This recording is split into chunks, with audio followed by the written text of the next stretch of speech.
Stop. It's a dangerous love affair. Stop. Victories within the mile. Almost there, don't give a damn. You know what we're going to do?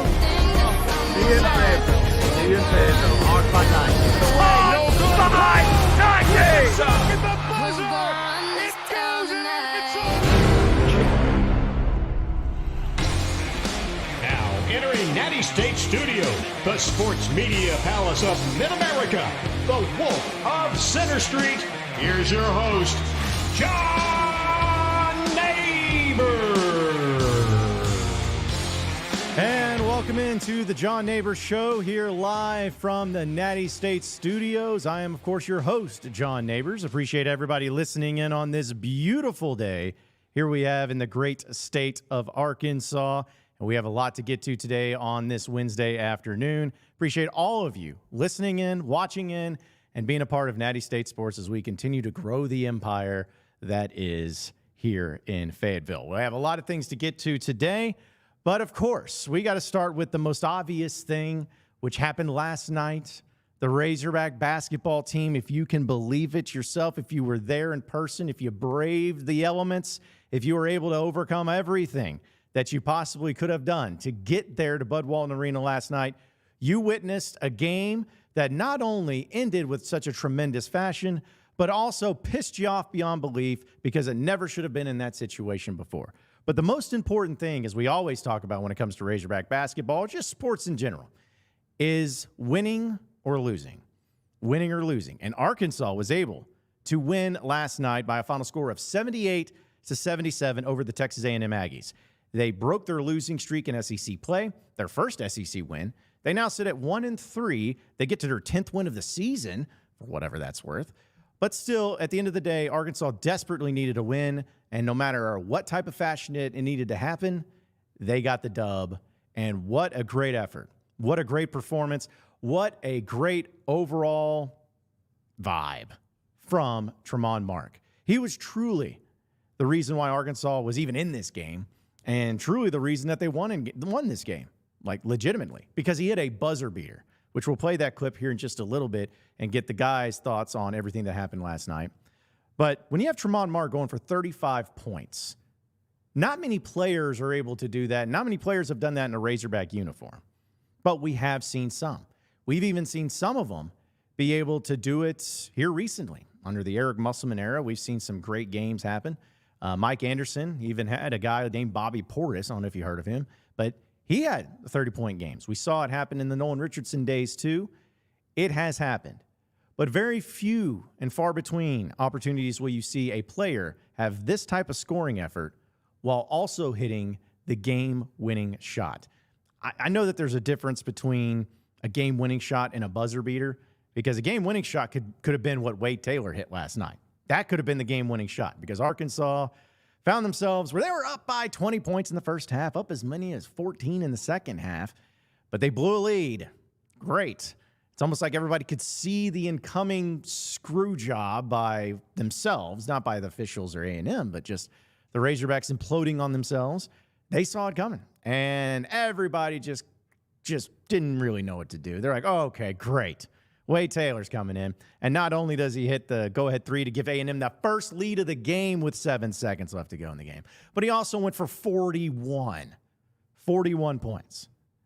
But luckily for Arkansas, they had 7 seconds, and it was 7 seconds too much for Texas A&M. Great shot and a great effort by Tremont Mark. Now, we'll get into all of the different things that happened in this game. We'll also be able to get into what it means going forward, as Arkansas is going to have another home game on Saturday against South Carolina. But here's the thing, to not read too much into it, to not go so crazy and saying, oh my goodness, they're so back. Arkansas so back.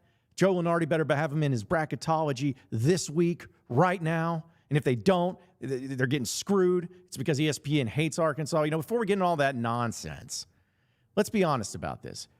It's one game. It's a big win. It's a nice win. It was a fun win. But it's one. It's one game. And Arkansas still has 14 SEC games left. I think I did my math right. I did. 14. and a lot of them against high-quality opponents. Some of those ranked in the top 20 currently in net rankings. So you are still so far away from even being in the consideration of being an NCAA tournament team. In fact, if it came from yesterday when we talked about Arkansas maybe not even making the NIT to where we're at now, we'll probably still say that, I still need to see a little bit more before we start considering them to go up into the final field of 68. But the thing is that you got to start somewhere. And it started with this win. And as great as it was, and as exciting as it was, and anytime you see a buzzer beater, especially when it's in your favor, go your way, it's always going to give you an extra element of excitement. But what you do with it is going to be even more so important. How you respond after a win like this. We've seen Arkansas lose. We've seen them lose. We've seen them lose in some tremendous fashion, getting smoked on the road, getting smoked at home. We've seen it all so far this year.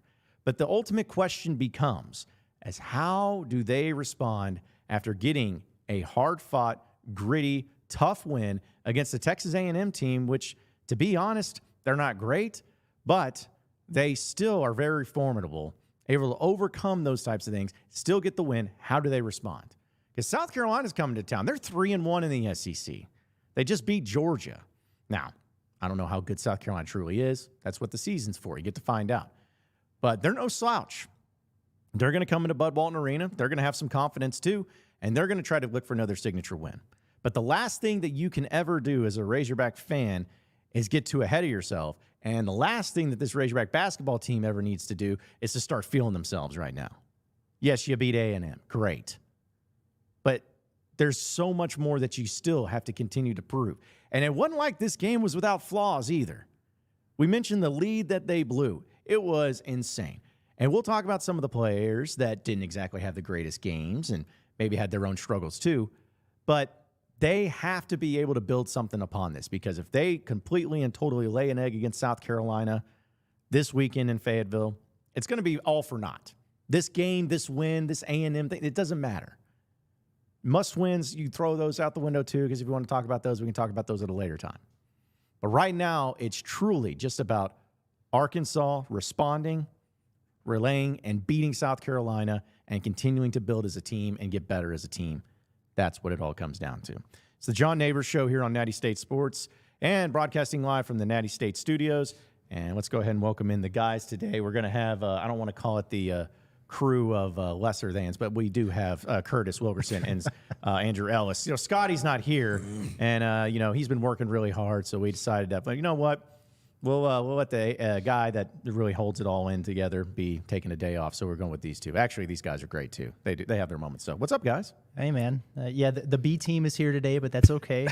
But, Yeah, that was a horrible intro by me, by the way. I'm sitting there like, I kind of went too far. I wanted to just make it a slick, like, trash talk, but then it ended up being, no, I it's got a little too deep. mean. You were getting a little personal. I was like, well, this is I getting think you went just far enough, I think. Just far enough. But look, I mean, the vibes are high. Like, how good does it feel to be in here right now? Like, Feels a lot the better than it Razorbacks did. needed that, but we needed that. I mean, I feel pretty good about it. I mean, really do. What a time for us to really launch this whole operation, but also roll out our pre and post game coverage. Can't help but notice that Arkansas is undefeated in our era, so we're looking forward to that continuing forever. Yeah, and make it a you know, streak. in terms of us being the B team here, I did self-proclaim myself a glue guy. I had to change my Twitter bio, which Twitter finally allowed me to do, or X allowed me to do. I call myself a glue guy. You're like the Spark plug is also, I think that was the other term I the used. Chandler Lawson of Natty State Sports. I'm the if you will. Chandler Lawson where, like, you can forget I exist for weeks at a time, but then when you do see me in the right context, you're like, you know what? You're not that bad. always present in our hearts. I mean, Yeah. I've got three quick You're shout at least outs to wondering give. where I'm at when I'm MIA. Well, You know, yeah. you're like, oh, where was he at? Where was he? I missed So him is your today. nickname going to be the Claw? Is that what we got to go with? The Claw? My arms I aren't think quite it long works. enough to, I don't know if I'm, but I can defend the post. And I'm versatile too, so I think so. Can we talk about John's fancy show intro? I mean, Yeah. I think Oh, Finally, can we finally talk about it I after mean, the can we third talk time? about that for a minute? I mean, Let's that's a go. banger. First of all, Yeah, thank goodness, man. Like, I was like, I want to say I worked so hard on that intro because shout out to Josh Meinman who ended up making that intro for me. Great work and really appreciate him. But Like the launch is just like that was the thing I was probably the most proud of, other than what we've accomplished, all the work we've done. Other than that, all the people that we brought on board and how great it's been. Yeah, but the intro definitely was pumped up, and that was like the first thing that was ever going to get like out there, and no one could hear it. So and then the second day I was like, oh, I got it. No one could hear it. But then third day's a charm. It worked out. So thank you, Curtis. Yes, it is a great intro, and I'm glad we finally got it. Well, and as good as the video is, and the video is beautiful, the audio is what, I mean, most Hog fans, when they hear that song, they should immediately go to, was that 2011, the year that they did that? The intro video where they with Tyler Wilson and the offensive lineman with the chains and Petrino, and it was perfect. So I know when I hear that song, that's immediately what I think of. So not having that ingredient is tough. Oh, yeah. I think you deserve a shout out, too. For? Andrew. I mean, I'm sure you did it last night because you are one to pat yourself on the back. But, I mean, we all sat here yesterday, and there was a lot of stinking thinking going on and a lot of pessimism. Yeah, but you did not succumb to peer pressure. You stood with your guns, and you projected a win when none of us did. Y'all acted like Bud Walton Arena was just some place you just waltz into and you win a basketball game, especially a team as mediocre as A&M. Jeez, I said I wasn't going to even say their name because I'm tired of talking about them, but geez. Last night was the first night that I didn't have nightmares about Bruce Pearl. Well, I mean, fair enough. Like I say, you lose by 30 one time in your home court, and all of a sudden it's just it's open season now. Like, relax. But we're prisoners of the moment. But no, honestly, as much as I would love to pat myself on the back, and I will because I am correct, but of course, it was less about Arkansas the whole time. It was more about A&M. I felt like they were due to lay an egg, and they laid 20 minutes of an egg, and that turned out to be all that Arkansas needed. I mean, they pretty much gave Arkansas a head start in that one. I mean, they looked like they were drunk. I mean, they looked like a team that was playing in a snowstorm that had a rough travel there and just came off a big win 3 days ago. So they looked to me like they had a team lift, maybe like right before the game, like right before pregame meal. Like, have you ever done a bunch of push-ups and then gone and tried to shoot jumpers? I have not. Like, I've never seen. Well, I haven't either, but I'm guessing this is what it feels like. Yeah, clearly a lot of push-ups here. But no, I mean, it was like I've never seen so many air balls. It was crazy. Airballed a free throw. That white dude airballed a free throw. I mean, what are they doing? And we know it was a poor shooting team, but that was kind of crazy. I gotta give myself a shout out too because I mean, listen. I mean, since that's all we're gonna do today. We might as well. Right now. Shout out to everybody. So I've caught a lot of heat this season over my love for Ellis. Okay. Ooh, yeah. And listen, all I've said is just treat him with the same energy as everybody else. If you let Ellis rock, just let him play. He's going to make some mistakes. He's not perfect. Yeah, but Arkansas plays good ball when he's out there on the floor. I'm just saying. And was he out 3 of 11 from the field, whatever. But 15 points, he's 8 of 8 from the free throw line. He had a huge impact on that game, and they needed him on the floor at the end. And I've been waiting for, I don't know, like 6 weeks now to be able to say something about it. So I'll pat myself on the back too because I've been calling that for a while. Delayed gratification. That's right. That's what last night's theme was. Absolutely. Yeah. Well, listen, we talked about it all yesterday and even after the game ended, which first off, I was still so close to calling the fouls. I said 48, ended up being 50, so I shortchanged myself apparently. So 50 fouls. And that's the thing is if I would have told you going into yesterday's game that there were going to be 50 fouls called in regulation, and the game was not going to get over with till like 10:45, so it was nearly a 3-hour game, I think we all would have been like, you know what, maybe we just not go. Like, maybe we just don't go because it sounds like it's going to be a terrible game that's terrible to watch. The fans are going to get restless, all of these things.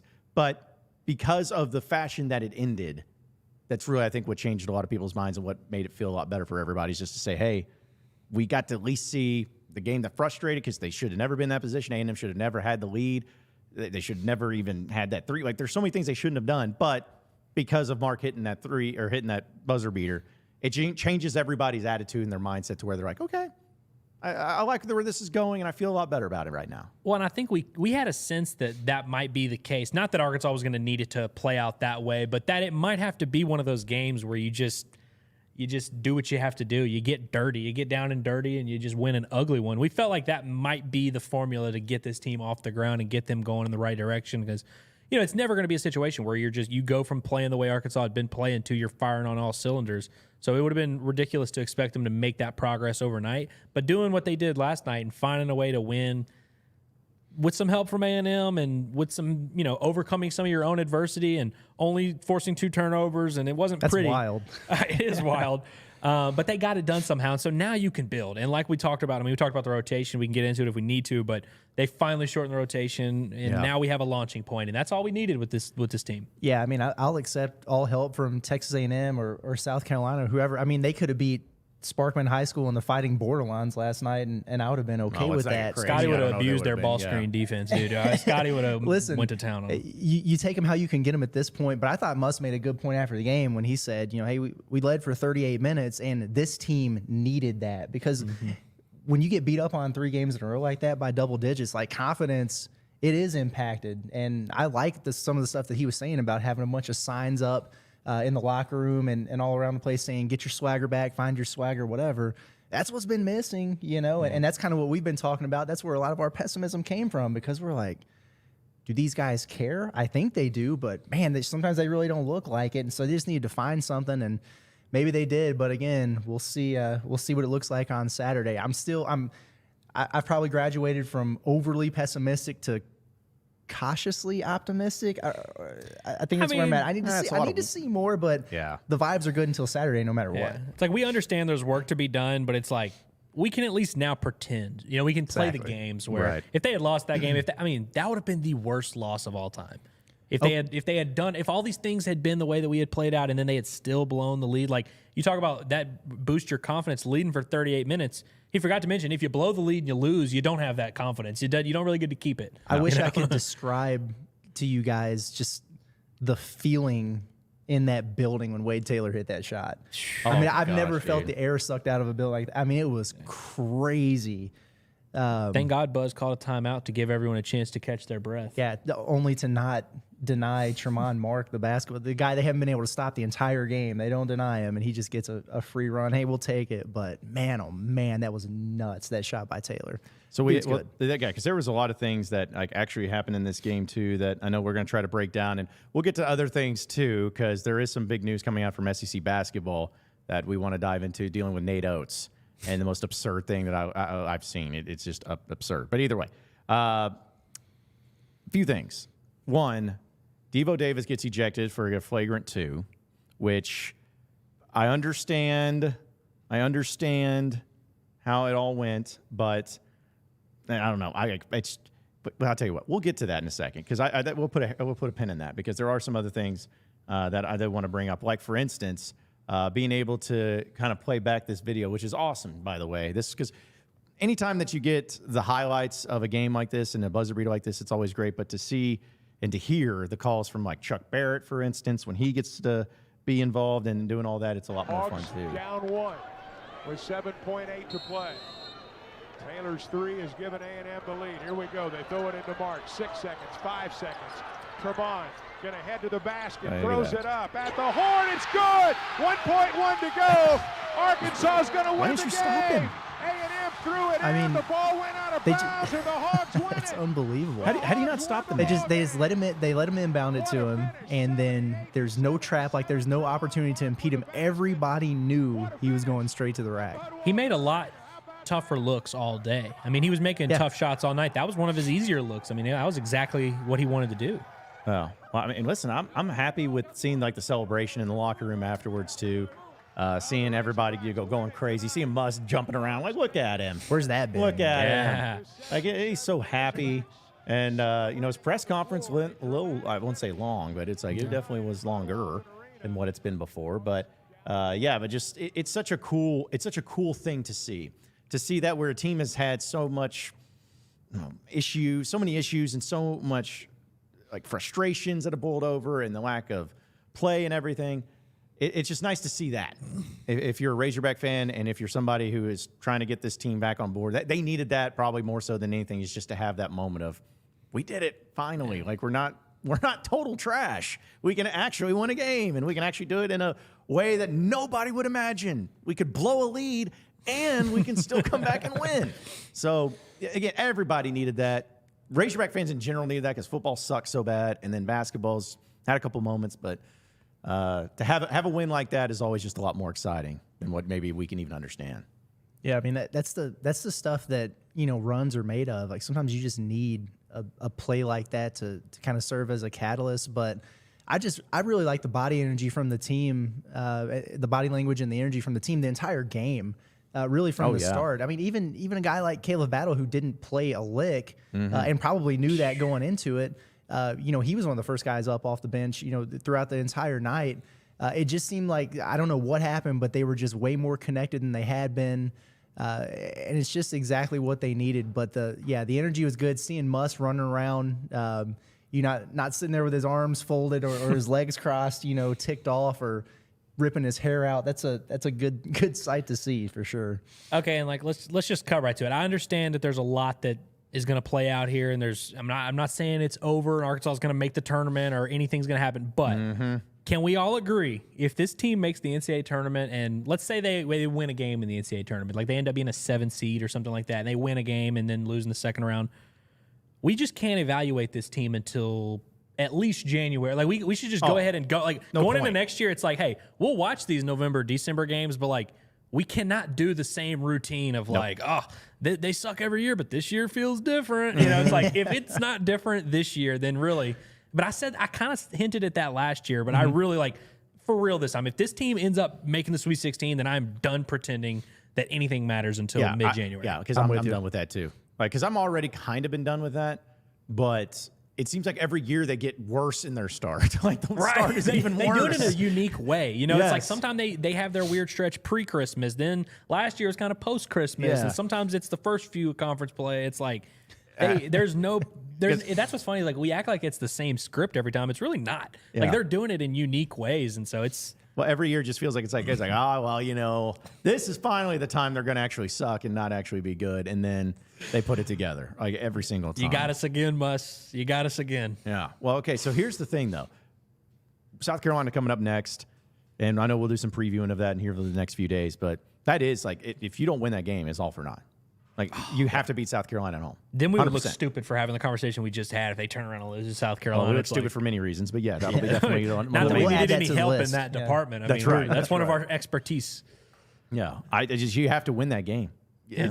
I hate to say must win, but it's a must win. Is what you're saying? Yeah, it's a must win. Must win. It's a must win. If they're serious about getting back on the bubble or making the NCAA tournament, like they pretty much have to win out at home. Yeah, pretty much. Do. Or you just have to do something really unexpected on the road, like go beat Bama or whoever on the road. They still need to atone for the Greensboro loss. Literally this morning when I was driving in here, I remembered that they lost to Greensboro and got re-upset. Like you still they can't afford to lose at home for like 3 more years. They still have to make up for that. That was a travesty. Well, me and Andrew were even talking about last night during the post game show that the amount of teams that they have still on their schedule that's in the top 20 in net rankings. Like they've had a few that they've already played, like Auburn, they've lost, Oklahoma, they've lost, but you still got Tennessee, you still got Kentucky because they played them twice this year. Still got Alabama, which we'll talk about the funny things going on with them, and so you still got some opportunities in front of you to build up that net ranking because that was their safety net last year. That really helped them out. They had that great net ranking, but this year it's not as high. You still got to have some quality wins, and they have the opportunities in front of them. It's just, you got Bama on the road, but you still get the Tennessee games at home. You got Kentucky at home once. Yeah, you got to go to Rupp, which they beat them at Rupp last year. Maybe they can get Mikhail McKay to come on board just real quick to go there on the road at Rupp. But you got to be able to do some things. Did you say Mikhail McKay? No, Mikhail McKay. The receiver. Mikhail Mitchell. Mikhail McKay.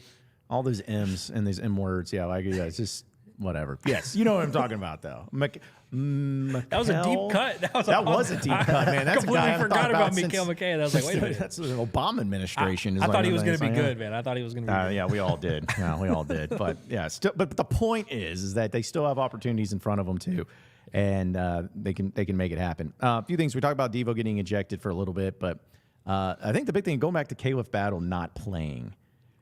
It was a DMP coach's decision, pretty much. Must laid it all out there.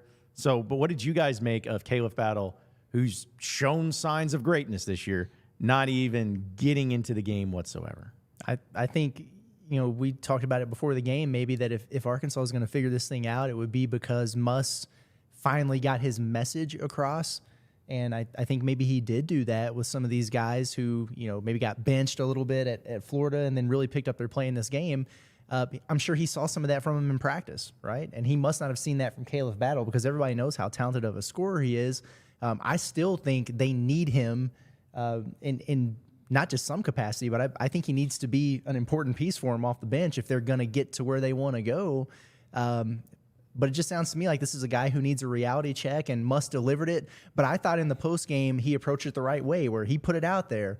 Like, yeah, hey, it was a coach's decision. Tonight was about trimming the rotation. So letting everybody know, like, hey, this guy's not special. Like, if he's not living up to the standard, he's not going to play. But he also threw the caveat in there, who knows what Saturday looks like. Yeah. You know, who knows who's going to step up. I don't know what the lineups, what the matchups are going to look like. So he left the door open after slamming it in his face earlier in the night. So I think we'll eventually see him again, but it's all going to be about how he responds, in my opinion.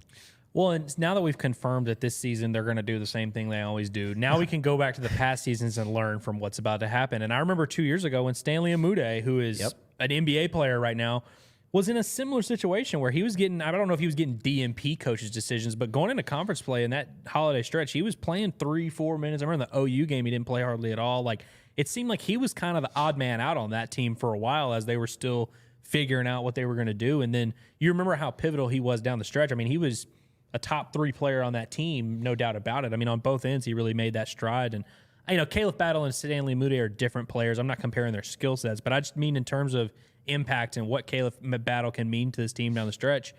I think that there's a precedent in place for a guy to not only work their way back into the rotation, but kind of become a focal point in the offense. And I think that you look at Tremont Mark scoring 35 points last night, and that was awesome. And we've seen that he can do that, but this team's going to need a little bit more offensively. And, you know, you just look at Devo had a pretty good game. Trevin Brazil, they still didn't get that breakout game that we've been hoping for from him. Jeremiah Davenport had some moments, but it's like they're going to need all of these guys, honestly, at different points. It might not be every night, but I think they're going to need that punch from everybody. And, I mean, Ellis, was good to see him get back on track. And so Caleb Battle, there was times where we thought this guy was the best player on the team. But, Curtis, I want to ask you, what did you make of Musselman citing that it was a coach's decision when being asked about the decision as the head coach? Yeah. He said, well, it was a coach's decision. I like that. No, I like it a lot. You know, just, yeah, we know it was a coach's decision. But, you know, you hear, from time to time, a coach might say, oh, he's a little banged up, or, oh, he wasn't able to practice fully, you know, throughout the week. And we never know if that's true. So I kind of like that he just throws that out there. Yeah. You know, he did it with, I can't recall the game now, but it was when, you know, Brazil only played like, I don't know, 1 or 2 minutes or something in the second half of the game. And he was asked about it, and he was like, oh, no, he's fine.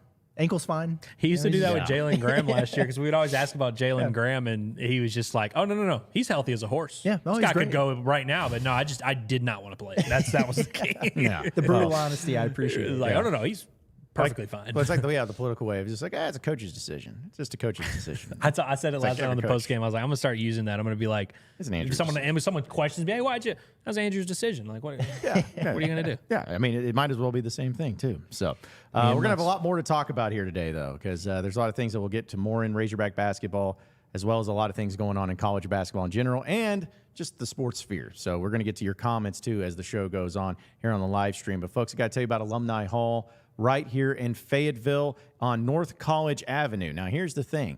Anytime that you go to a Razorback game, you see all different types of apparel. You see all different types of T-shirts, polos. You see pullovers. I mean, last night, since it was so freaking freezing outside, you saw a lot of big coats. You saw a lot of nice stuff, too. And you're like, hey, man, I want to know where that guy or that gal got that really nice shirt, the nice top, the nice hat, whatever it is. Well, I guarantee you they got it from the Alumni Hall, because they have the nicest and greatest selection of all Razorback apparel that you could possibly ever imagine. And again, they're right there, conveniently located on North College at 3417 North College. And if you want to check them out online, because I know a lot of you may not live here in the Northwest Arkansas area, but you're coming up to a basketball game. Maybe you're coming up this Saturday for the South Carolina game. Maybe you're going to be getting ready for baseball season, whatever it is, but you want to be able to have some really great new apparel. You can shop them online, too. Just go to alumnihall.com/NattyState. alumnihall.com/NattyState. You can see all the selection that they have to choose from as well, and you can have it delivered right to your door. I promise you won't be disappointed with the selection, because if there is something that has a Razorback logo on it out there and they don't have it, that means it doesn't exist. So just keep that in mind, too. But they have all the great brands to choose from for the entire family, even for your pets. So for those of you people that like to dress up your pets in some Razorback apparel, have the dogs call the hogs, if you will, Alumni Hall is where it's at. So again, check them out today, alumnihall.com/NattyState. And you can also check them out in store in Fayetteville at 3417 North College Avenue. We'll take a break and we'll come back with more of the John Nabors Show here on Natty State Sports. So stay with us.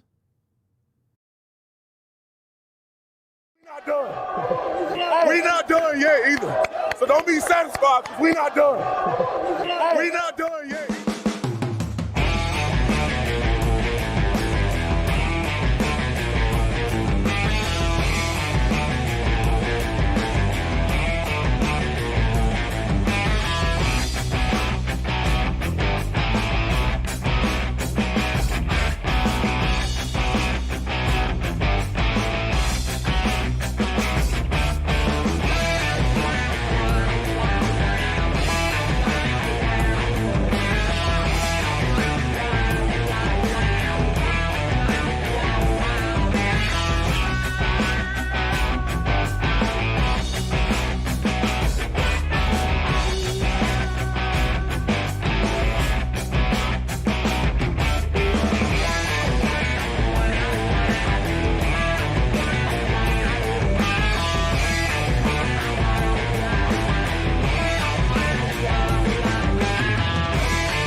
And we are back here on the John Nabors Show from Natty State Sports Studios. Appreciate everybody listening in and watching in this afternoon, as we will get to some of your comments here on the stream. We always got people bringing up, it's like, why don't you guys ever take any comments? Or why don't you guys ever do this? Why don't you guys ever do that? I'm like, we do it. We take everybody's opinion into consideration, as trash as it may be. We at least talk about it. So we there's a quite lot of those. literally bring up comments on the show every single time. Yeah, it's not enough. It's not enough. But we'll get to those. Don't worry. We will get to those. So I know we have some other things, too, to dive in. With the Razorback basketball team and their win from yesterday, we were kind of talking during the break. I heard you guys talking about, too, like the Davonte Davis situation and him getting ejected. Should he or should he not have actually got ejected? Because I feel like he shouldn't have. No, he definitely shouldn't have gotten ejected. Flagrant one, I feel like, was the correct. Like, there was a perfect, it was more than just a normal situation because he kicked the guy in the balls. And, once he made contact, I felt like he gave a little bit of like a push off almost. But he didn't go in there intentionally trying to kick the guy in the balls. And so it's like, that's where it's like the intent has to matter a little bit. And so it's like, I would have been okay with flagrant one. Like, okay, there was a little bit excessive contact to a sensitive area. Flagrant one, fair enough. But here's the thing is, the dude was in the restricted area also. So it's like, I don't know. I feel like it's like PEMDAS. It cancels out almost. Yeah, I mean, probably a flagrant one, but I'm not upset about the ejection because I feel like it adds to the lure of Devo. Like, he just gets to add for that his track record. Yeah, I mean, like, who from Arkansas has not wanted to kick an Aggie in the nuts at some point? Like, hey, I hope the dude's okay. Like, I hope he's not compromised down the road. But, I mean, probably happened to a worse team. So. Also, someone on the post game said that Devo, they were like, I just feel like he's a different player this year. And I was like, he's averaging 8 a game, and he's been ejected a couple times. Like, he's doing the exact same stuff. Seems pretty on brand. This is right on par for the course. But I really do, I never thought about that aspect. But like, looking back on it, I can think off the top of my head of a few times he's been either fouled for something crazy, or I think 2 times he's been ejected via flagrant 2 now. He shoved that one kid in non-conference he play. hip checked the kid from Northern Iowa, like into the stands. That's right. I think that was when Devo first started becoming edgy. Yeah, and now he's full on edgy. Because was that the same year, or was that the next year? I guess was it the Kentucky game. It was the next year where he ended up getting ejected from the Kentucky game at home. It was last season, I guess. So we're going 3 straight years. Lost it, 3 straight years he's been ejected from a game. Yeah. Same with Muss, right? Well, it must, yeah. I mean, Muss. Yeah, but I'm just saying, like, maybe there's something there where they're connected at the hip a little bit. Okay, so Muss had the Missouri game at home. He got ejected a few years ago, the COVID year. Right. And then Oklahoma. Well, shout out to our boy HOGS Stats. He has all of them, doesn't he? Oklahoma twice. Did he get ejected from a game last year? What am I feel like he did. Am I forgetting something? He didn't he get ejected from some nonsense like random game? He I'm probably pretty did. sure I mean, did. I just remember Might have him. been. Well, he got ejected from was it an exhibition? He got ejected from one time, or Or a maybe tech or maybe something. just got teed up. But Yeah. I guess My maybe favorite that. of all time was when he got the tech when they were overseas and like the official was Yeah. just the dude in the tucked in white T-shirt and the Yes. basketball shorts. Kamani was Teed him swinging up. on dudes over there. Yeah, too, Kamani's squaring Italy. up on guys. Yeah. If they go on a foreign tour again, we got to find a way to get out there. Sure, I mean, could you we'll- imagine? We'll look about that. Yeah, we'll try to make it work and go to some place that's really cool too. Something else I wanted to bring up, which you mentioned Hogstats too, which Hogstats does the Lord's work when it comes to. I really feel like does now. if there is a place in heaven for two spots, it's going to be War Machine on YouTube and also Hogstats. Also, got to shout out our Those boy two. Stu Hogg, Corey Stewart. Yes. he's a underrated riser in the industry. Right. I think it's interesting because you brought up Hogstats and looking at like buzzer beaters from last night. Arkansas has not been a part of a whole lot of them. So the question becomes, like last night's game, where does that rank among like of the all-time Razorback buzzer beaters? Or at least the one, like, there may have been one in the 40s where, Jim Bob Duggar beat Bo Cephas Brainiac or whatever. Like, but it's like, ones that actually have video evidence of that we can remember. Like, where does that one rank? There may only be like 5 buzzer beaters, so maybe a top 5. Right. I'm trying to for all I think. know. Oddly enough, I know there's the Qualls one that the anniversary was the other day. I guess that was almost to the exact day, the anniversary. it. That's obviously better than this one. I mean, I love Tremont Mark. I love what he just did. But I mean, like, I think the Michael Qualls dunking against Kentucky at the buzzer, like, that has to be above it. Qualls hit a game winner, I want to say maybe that same year at Vanderbilt. It was like a 3 on the road. It wasn't as cool as this one. So I'm just thinking of like ones that I can remember. I'm 26 years old, so maybe I'm not super qualified to speak on this. Did Daryl Macon ever get one?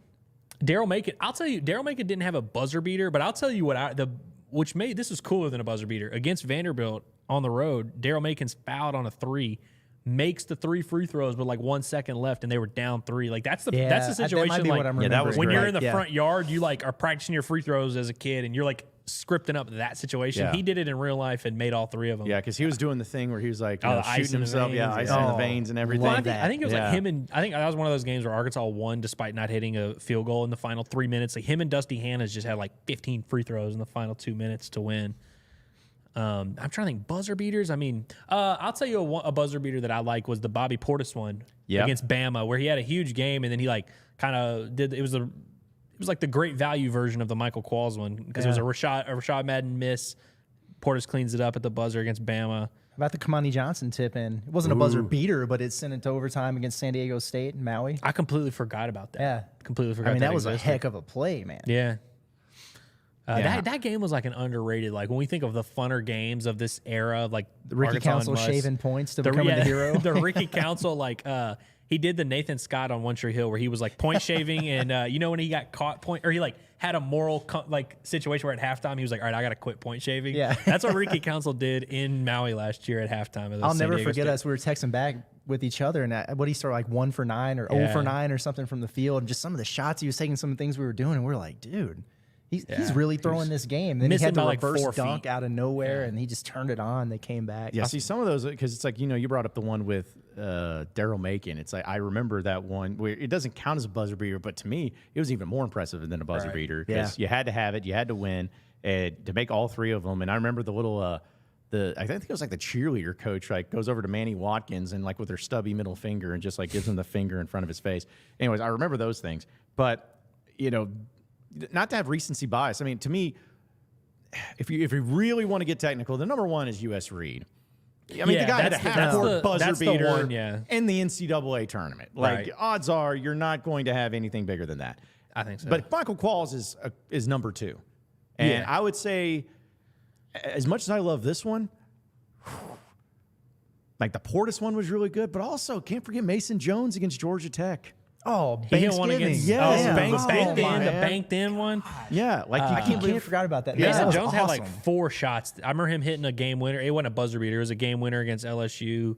He had some fun buckets down Mason the stretch. was so fun. Mason Jones was awesome, dude. Yeah, and I love that one because it was a random game because Arkansas and Georgia Tech don't exactly play each other all the Made time. no sense, yeah. And Mike it went Anderson to overtime, and the overtime score was 3-2.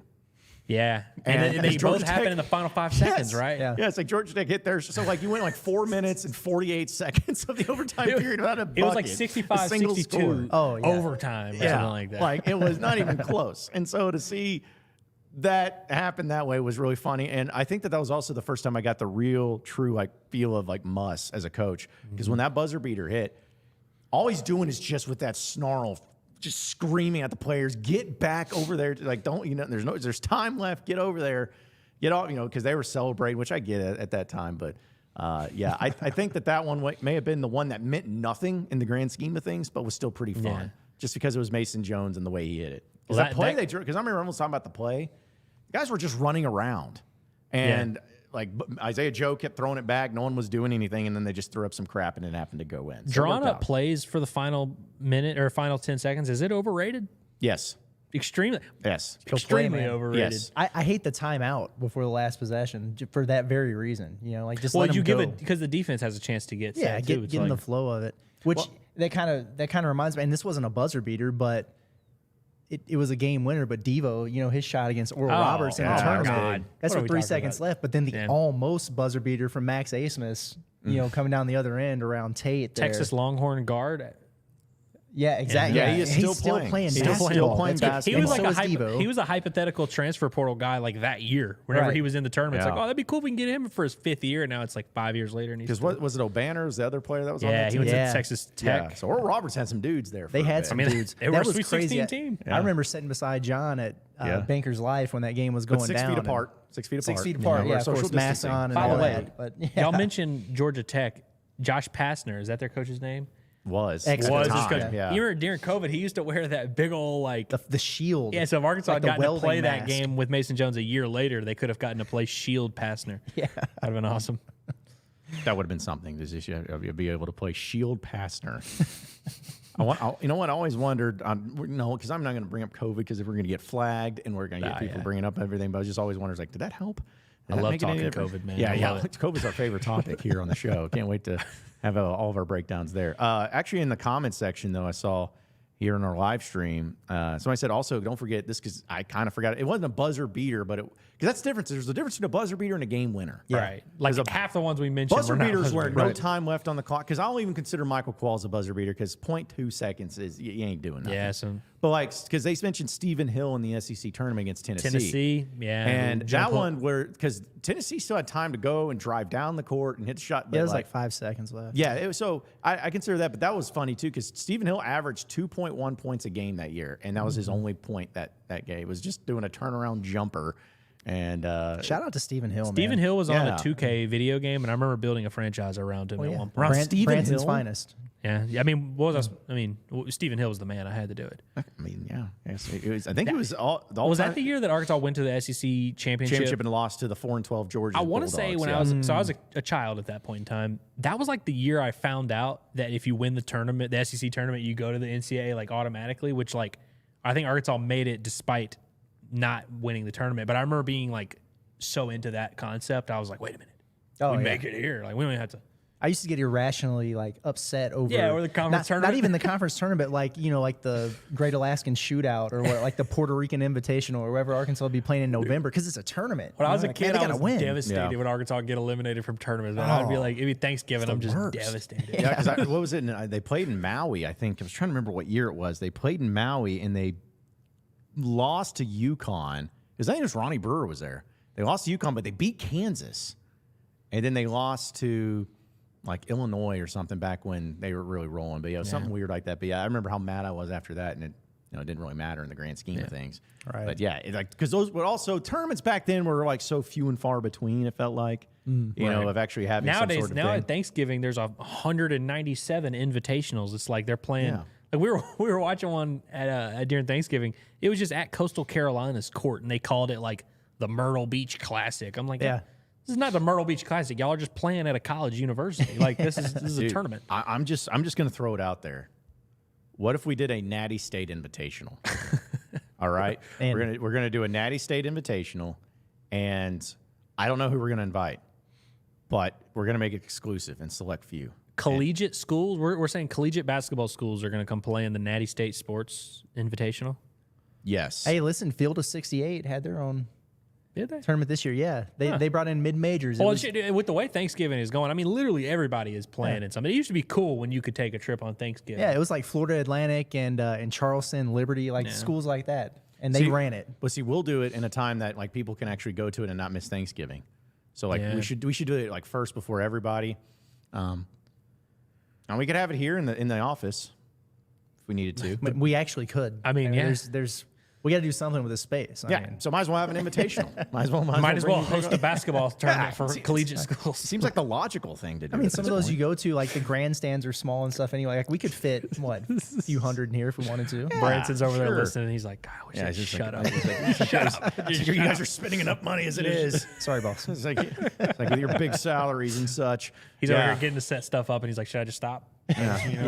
It's like, I was gonna buy you guys all these things, but nope, gotta have the invitational happen. But but that's I love like those types of things where you can build upon. Where it's gotten bigger, it's kind of like bowl games. It just isn't as big of a deal as what it used to be, but it's still fun to have. And I don't know, we'll work on that. Try to figure out who could get the invite to the Natty State Invitational. John, I'll tell you my favorite game-winning shot. November 26, 2008. Steph Welsh hit a three to beat South Alabama. Yeah, I actually do remember that to game. give Arkansas a 2-point win, according to HOGStats.com. Yeah, but that's the thing is like it wasn't on TV. I remember that. I doubt it was. I don't remember. I love Steph Welsh, but I don't that remember that game. First year. It was against South Alabama. They won because I thought that there was a game because Pelfrey came from South Alabama. He sure did. Yeah. So I thought that was the game that they lost, but I don't know. They lost a lot of games under Pelfrey. But okay, yeah, they did. So do you have the list of buzzer beaters over there? That's. I think this is what this is. What he's got it listed as last second decisions. Okay, and so it's not all buzzer beaters, but like all the game winners. It looks like everything within about most of them are within like 7 or 8 seconds. BJ Young, but he has it literally listed, which is awesome. On like how much time was remaining when it happened. Interesting. Yeah. Well, because so it's not like a power rankings of the buzzer beaters. It's just a list. Right. No, it's just like it looks like it's. How about how Darrell Walker made a 20-foot jump shot with 2 seconds left to give Arkansas a 1-point win over Texas A&M? Yeah. Hey. How about that? Shout that was out January 26th. Who's apparently coaching Mikal McKay or Mikal Mitchell or whoever. He's going to use his height in the passing game. Hopefully. Yeah, had a couple buzzer beaters from Ron Brewer. Did Ronnie ever hit one? Yeah, 1978 against Notre Dame, and then he had another one earlier in the year against Baylor. Does anyone remember this one when this guy named Charles Ballantyne hit a game winner against North Carolina? Does anybody know about that? No, I didn't know anything about. That's wild. Who? Maybe some olds can tell me about that. Oh yeah, that was on Pine Bluff. Imagine playing a basketball. Like imagine if like today if Michael Jordan can go play in Pine Bluff, we can get anyone to come. Nothing against the fine city of Pine Bluff. I know. I feel like I'm like Donald Trump over here. I know a lot of fine people over in Pine Bluff. But yeah, like the little hands over here. No, like nothing against Pine Bluff, but I just could not imagine like right now in this modern day of college basketball being like, hey, their schedule's coming out. You're starting to get these things, and hey, Arkansas's playing North Carolina at home. Hey, this is gonna be great. It's in Pine Bluff. What? Next year they're playing Victor Wembanyama in Sheridan. Yeah, exactly. I mean, you see how Musk gets about playing that game in North Little Rock, and he likes it, and he loves the crowd and everything, but he's very, very open now about like, this should be a neutral site game, not a home game, because we have to travel, and it's different, and he just pounds that in every time. If I'm not having fun while we're doing it, it should count as a road game. Right. I love that Musk also is like not apologetic about the fact that he is not from the state of Arkansas.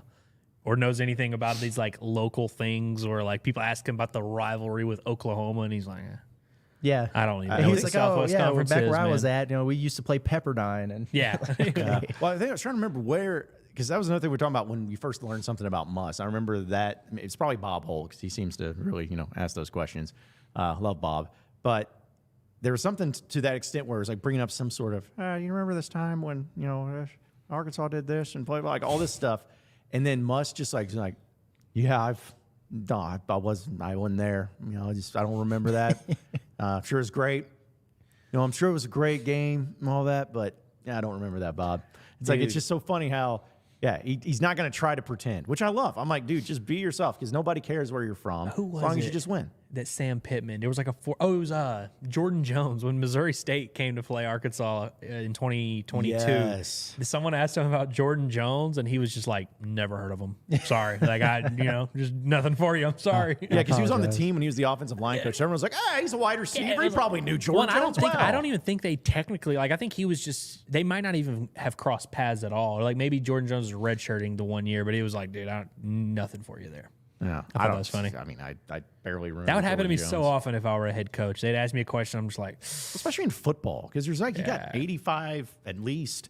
I think about that players. with any first year football coach. Like I remember watching Brett Bielema was like first press conferences, and he's like name dropping players, and I'm like, dude, I wonder if he's stressed about it. Like, am I gonna say someone's name wrong, or are you gonna be like, oh, you just pronounced it? Like he yelled to Froholt. I'm sure he was stressed about saying that dude's name to start.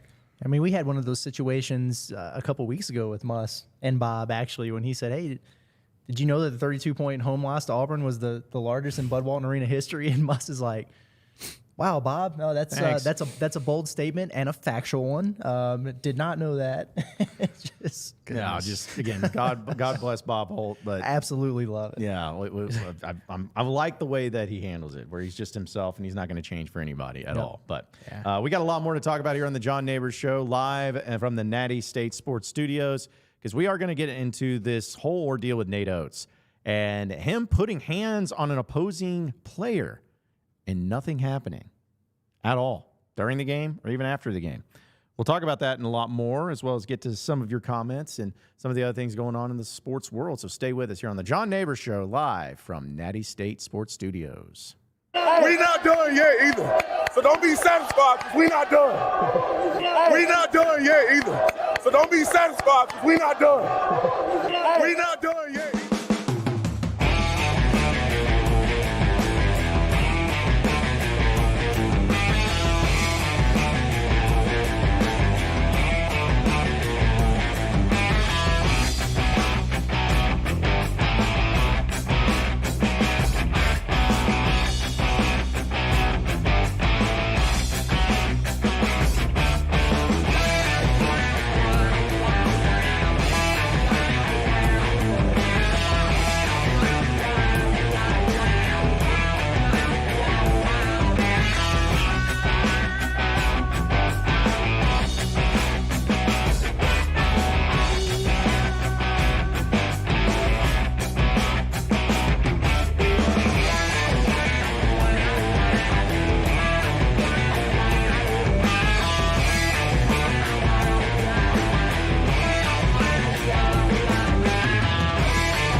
Welcome back into the John Nabors Show, here live from a Natty State Sports Studios. Appreciate everybody watching and listening in. We have still a lot of things to get to here today, as we've been talking about Arkansas defeating Texas A&M for their first SEC victory of the season. It kind of feels nice to actually talk about a win for a change. Haven't done much in football, really hadn't done much in basketball, except for, Purdue and Duke. That Purdue win counts. But still, getting a win over Texas A&M. And now, I guess Buzz Williams still has yet to win in Bud Walton Arena. That's true, right? That's right. That is a fact. Apparently, I think A&M is 1-15, 1-16 in Bud Walton Arena all time. I don't know what the one is, though. It ain't Buzz. It's not Buzz. I'm trying to think. Was it Billy Kennedy? Wasn't that his name? I think it was Billy Kennedy was his name, the coach that was there before Buzz. Yeah, but I'm trying to think. Do you remember Arkansas losing to A&M in the last decade? No, but or at least not at home. I mean, not in Bud Walton Arena. Because I don't even think. We would hate to bring back. We had just closed out Hog Stats. We're back on Hog Stats because we're going to pull this up because I know he has. Shout out to Hog Stats because this is just going to remain pulled up for the entirety of this show forever. Moving By the way, forward. Arkansas is 107-61 all time against Texas A&M. In case you were wondering, including 62-15 at home. I guess that includes Barnhill. 62-15, all against A&M in home games, which includes both. But it's pretty impressive. Yeah, 2018-19. That was the last home loss for Arkansas against Texas A&M. 2018-19. So that would have been Anderson's last year. Yeah. Yeah, Daniel Gafford had 23 and 13. Savion Flagg, the leading scorer for Texas A&M, 22. That's a name. That's a name. Like that is wow. Some of those names that come around and get thrown around. Like They when put it the comes to clamps on Mason Jones, held him to 11 points. Gable Saboyan had 8. What about Keyshawn Embry Simpson? Keyshawn Embry Simpson played. He had 3 points. He went 1 or 2 from 3. Hit a 3, had a couple fouls. Reggie Chaney had 2 and 2. Rest in peace. Rest in peace, Reggie Chaney. Yeah. Man, what a team. Fellow boot boy Adrio Bailey had a respectable 4 and 2. And then Arkansas went to the NIT and won their first game. And then they lost to Indiana. Wait, they beat Indiana at home. And they lost to Providence. Providence. That's right. At Providence. Yeah, that's the thing is, I look back upon when Arkansas actually played in the NIT, and I don't remember a single game that they've ever played in the NIT. I remember they did in that year we talked about with the Qualls putback dunk and everything. They played in the NIT. I somewhat remember the Indiana State because they played them at home. I remember them losing to Cal because I remember there was a meme of this guy. Do you know what I'm talking about? The guy who is flipping the double birds at the camera. Yeah. Oh yeah, that was from that awesome. game. But I remember it was like a 9 p.m. tip or something crazy. I remember watching it in bed and then going to sleep as I realized it was ending. I was like, I feel like that guy's a hero. Like the guy. He's a legend. It's like him, Bubba Hogg. You know, the guys that would always get on TV for all the wrong reasons. Who's the guy that when they were playing A&M that's just the shirtless guy that's that's Bubba Hogg. Oh, is that Bubba Hogg? Okay. Yeah, he had the mullet going on and the thing and everything. Last time I saw him, he was actually I believe he got arrested against Alabama in 2016 game, I think. That was the last time I saw him. He was when they played him at home. Yeah, Austin Allen. Yeah, he was just out there in cuffs getting taken. I was like, I guess we're not going to see him dancing at the game. Fully, just in character all the time. I love Bubba Hogg. You can't do that. Do you know who he is? Yeah, I say he as soon as NFL Today starts playing, he just does the striptease and everything. Yeah, I mean, I see every football season, I see him on those 50 days till Arkansas football, and it's just him or whoever. I feel like I see him once a year. Yeah. Okay. Yeah. We'll do this in another segment. The segments that we talk about that probably will never happen. Who's the best Razorback memes of all time? Yeah. Because it's as far as fans go, because I feel like that's kind of the best thing to do it. Pittman is becoming the meme king of Arkansas sports. He's a memeable guy. I mean, right out the gate, he had the yes sir. He had all that. Remember the Hudson Clark? The no-fly zone, you mean? The no-fly zone. The no-fly zone. They're did they know who he was? And they do now. And they had the gangster shades come down. Yes, that was good. That was a good one. Devo, I feel has been pretty memeable for the most part. Oh, yeah. The one against old boy that tried to do that thing that he didn't need to do against Auburn. And when they were number 1, they lost. Yes, and he was and Devo literally put his nuts on his chin. Devo. Yeah.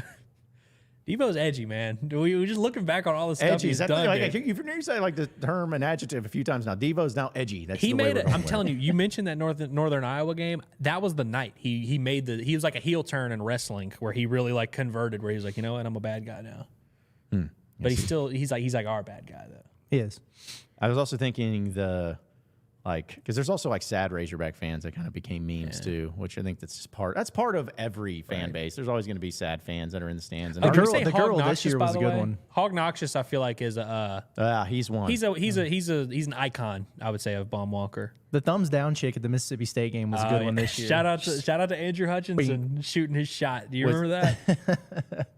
Was she the one? No, there was one that had the shirt on that just said, "I hope both teams have fun." I remember that, but no, this one was okay. Yeah, I think I do remember this. It was at the Mississippi State game. That was the girl with 2 minutes left, and she's just literally did the thing from Gladiator, type of thing. Pretty much exactly what happened there. Yeah, it's hilarious. She probably never even saw Gladiator, to be honest. That's what probably makes it sad too. But yeah, there's plenty of those. For Razorback fans especially, the memes. Been a lot of them. Yeah. Chad Morris era. But to me, the most memeable coach has been Houston Nutt. That dude has there's not a single photo of him that does not look funny. Or video for that matter. I mean, any video of him doing anything is funny. Yeah, because I think it was when he was at Ole Miss. Even I know it's but people know how I feel about Houston. I'm not a fan of him. But it just the way he would his descriptions of stuff when he's talking about Ole Miss, he's just it's been 50 years since we've been to back-to-back January 1 games. 50. He's like, you think that you're feeling pain?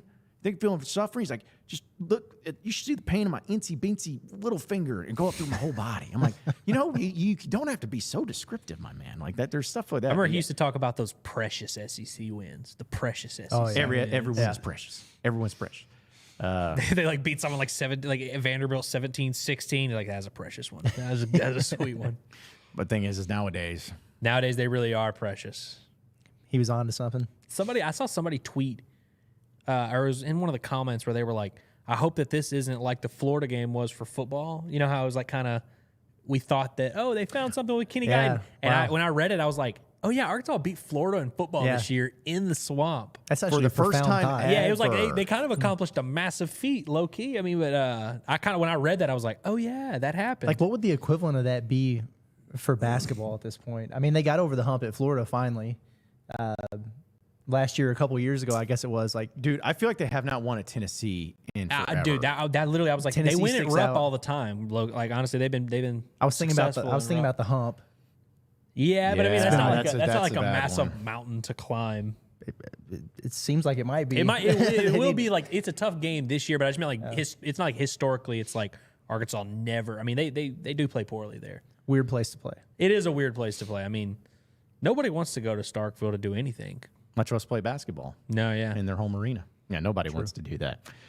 We got to take a break, though, because we're going to do a top of the hour update. When we come back, we'll continue to get to all the things going on in sports world. We'll get to this Nate Oats thing. We got to dive into this because we have some opinions. We have some thoughts and why the SEC dropped the ball on this one. And really, everybody involved really dropped the ball. So we'll talk about that and a lot more coming up in the second hour of the John Nabors Show here live from Natty State Sports Studios. So stay with us. We not done yet either. So don't be satisfied because we not done. We not done yet either. So don't be satisfied because we not done. We not done yet either.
The sports media palace of Mid-America, the Wolf of Center Street.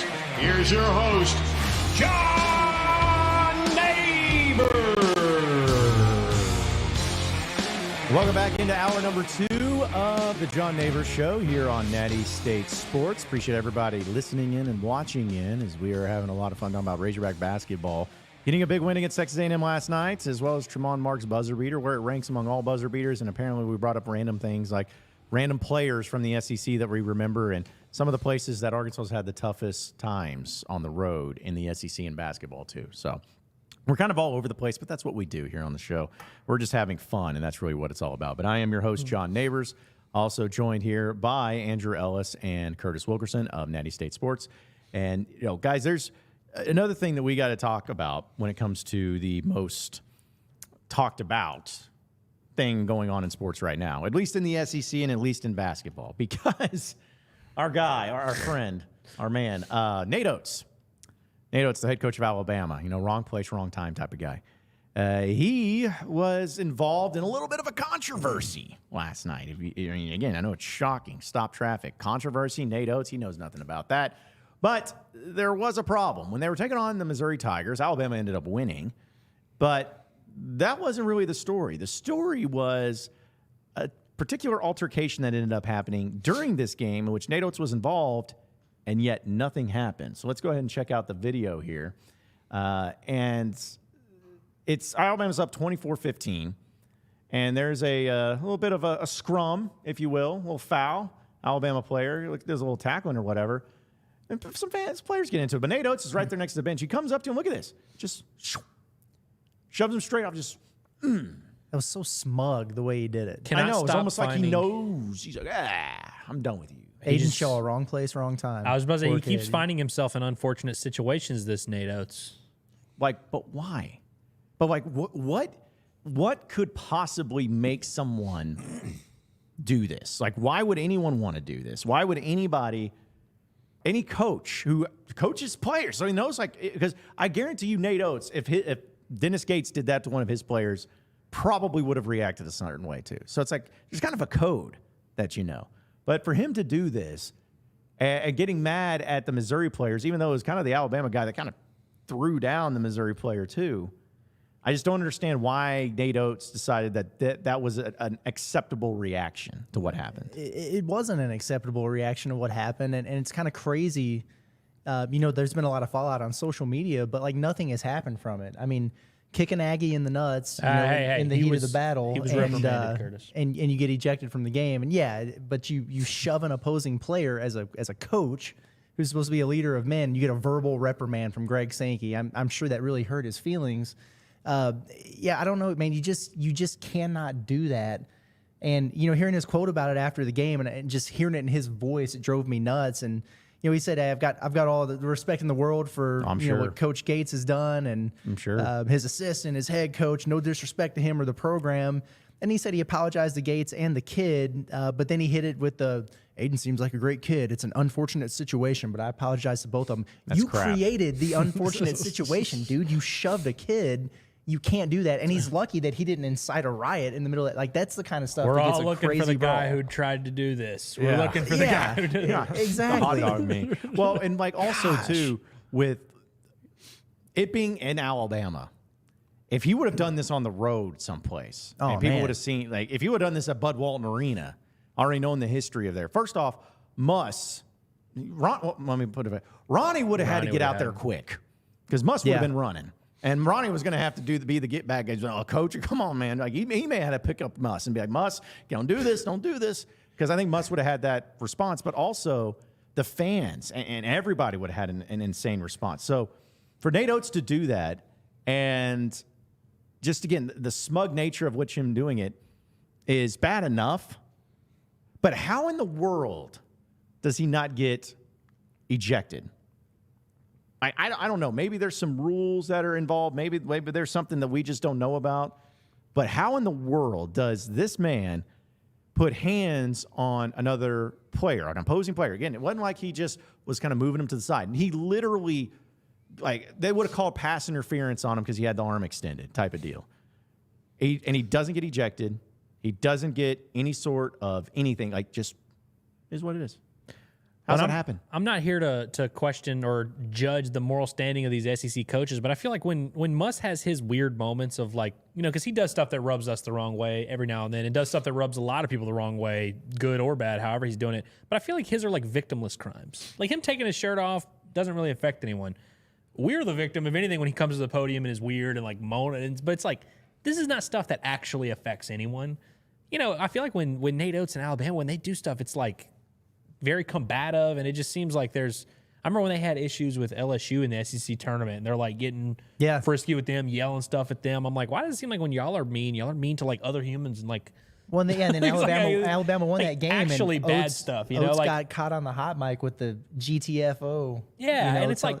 I don't know, like, look, Wade to get out of town. And look, I guess the victims in Muss's crimes are like fans of San Diego State players and whatever. But it's like I feel like there's difference. Like he doesn't get to that point. Yeah. He'll yell at the refs. You might throw an L to the crowd, and or you might push a kid, on the opposing team. Muss is not committing assault on a daily basis over here like this guy. But Muss gets ejected for.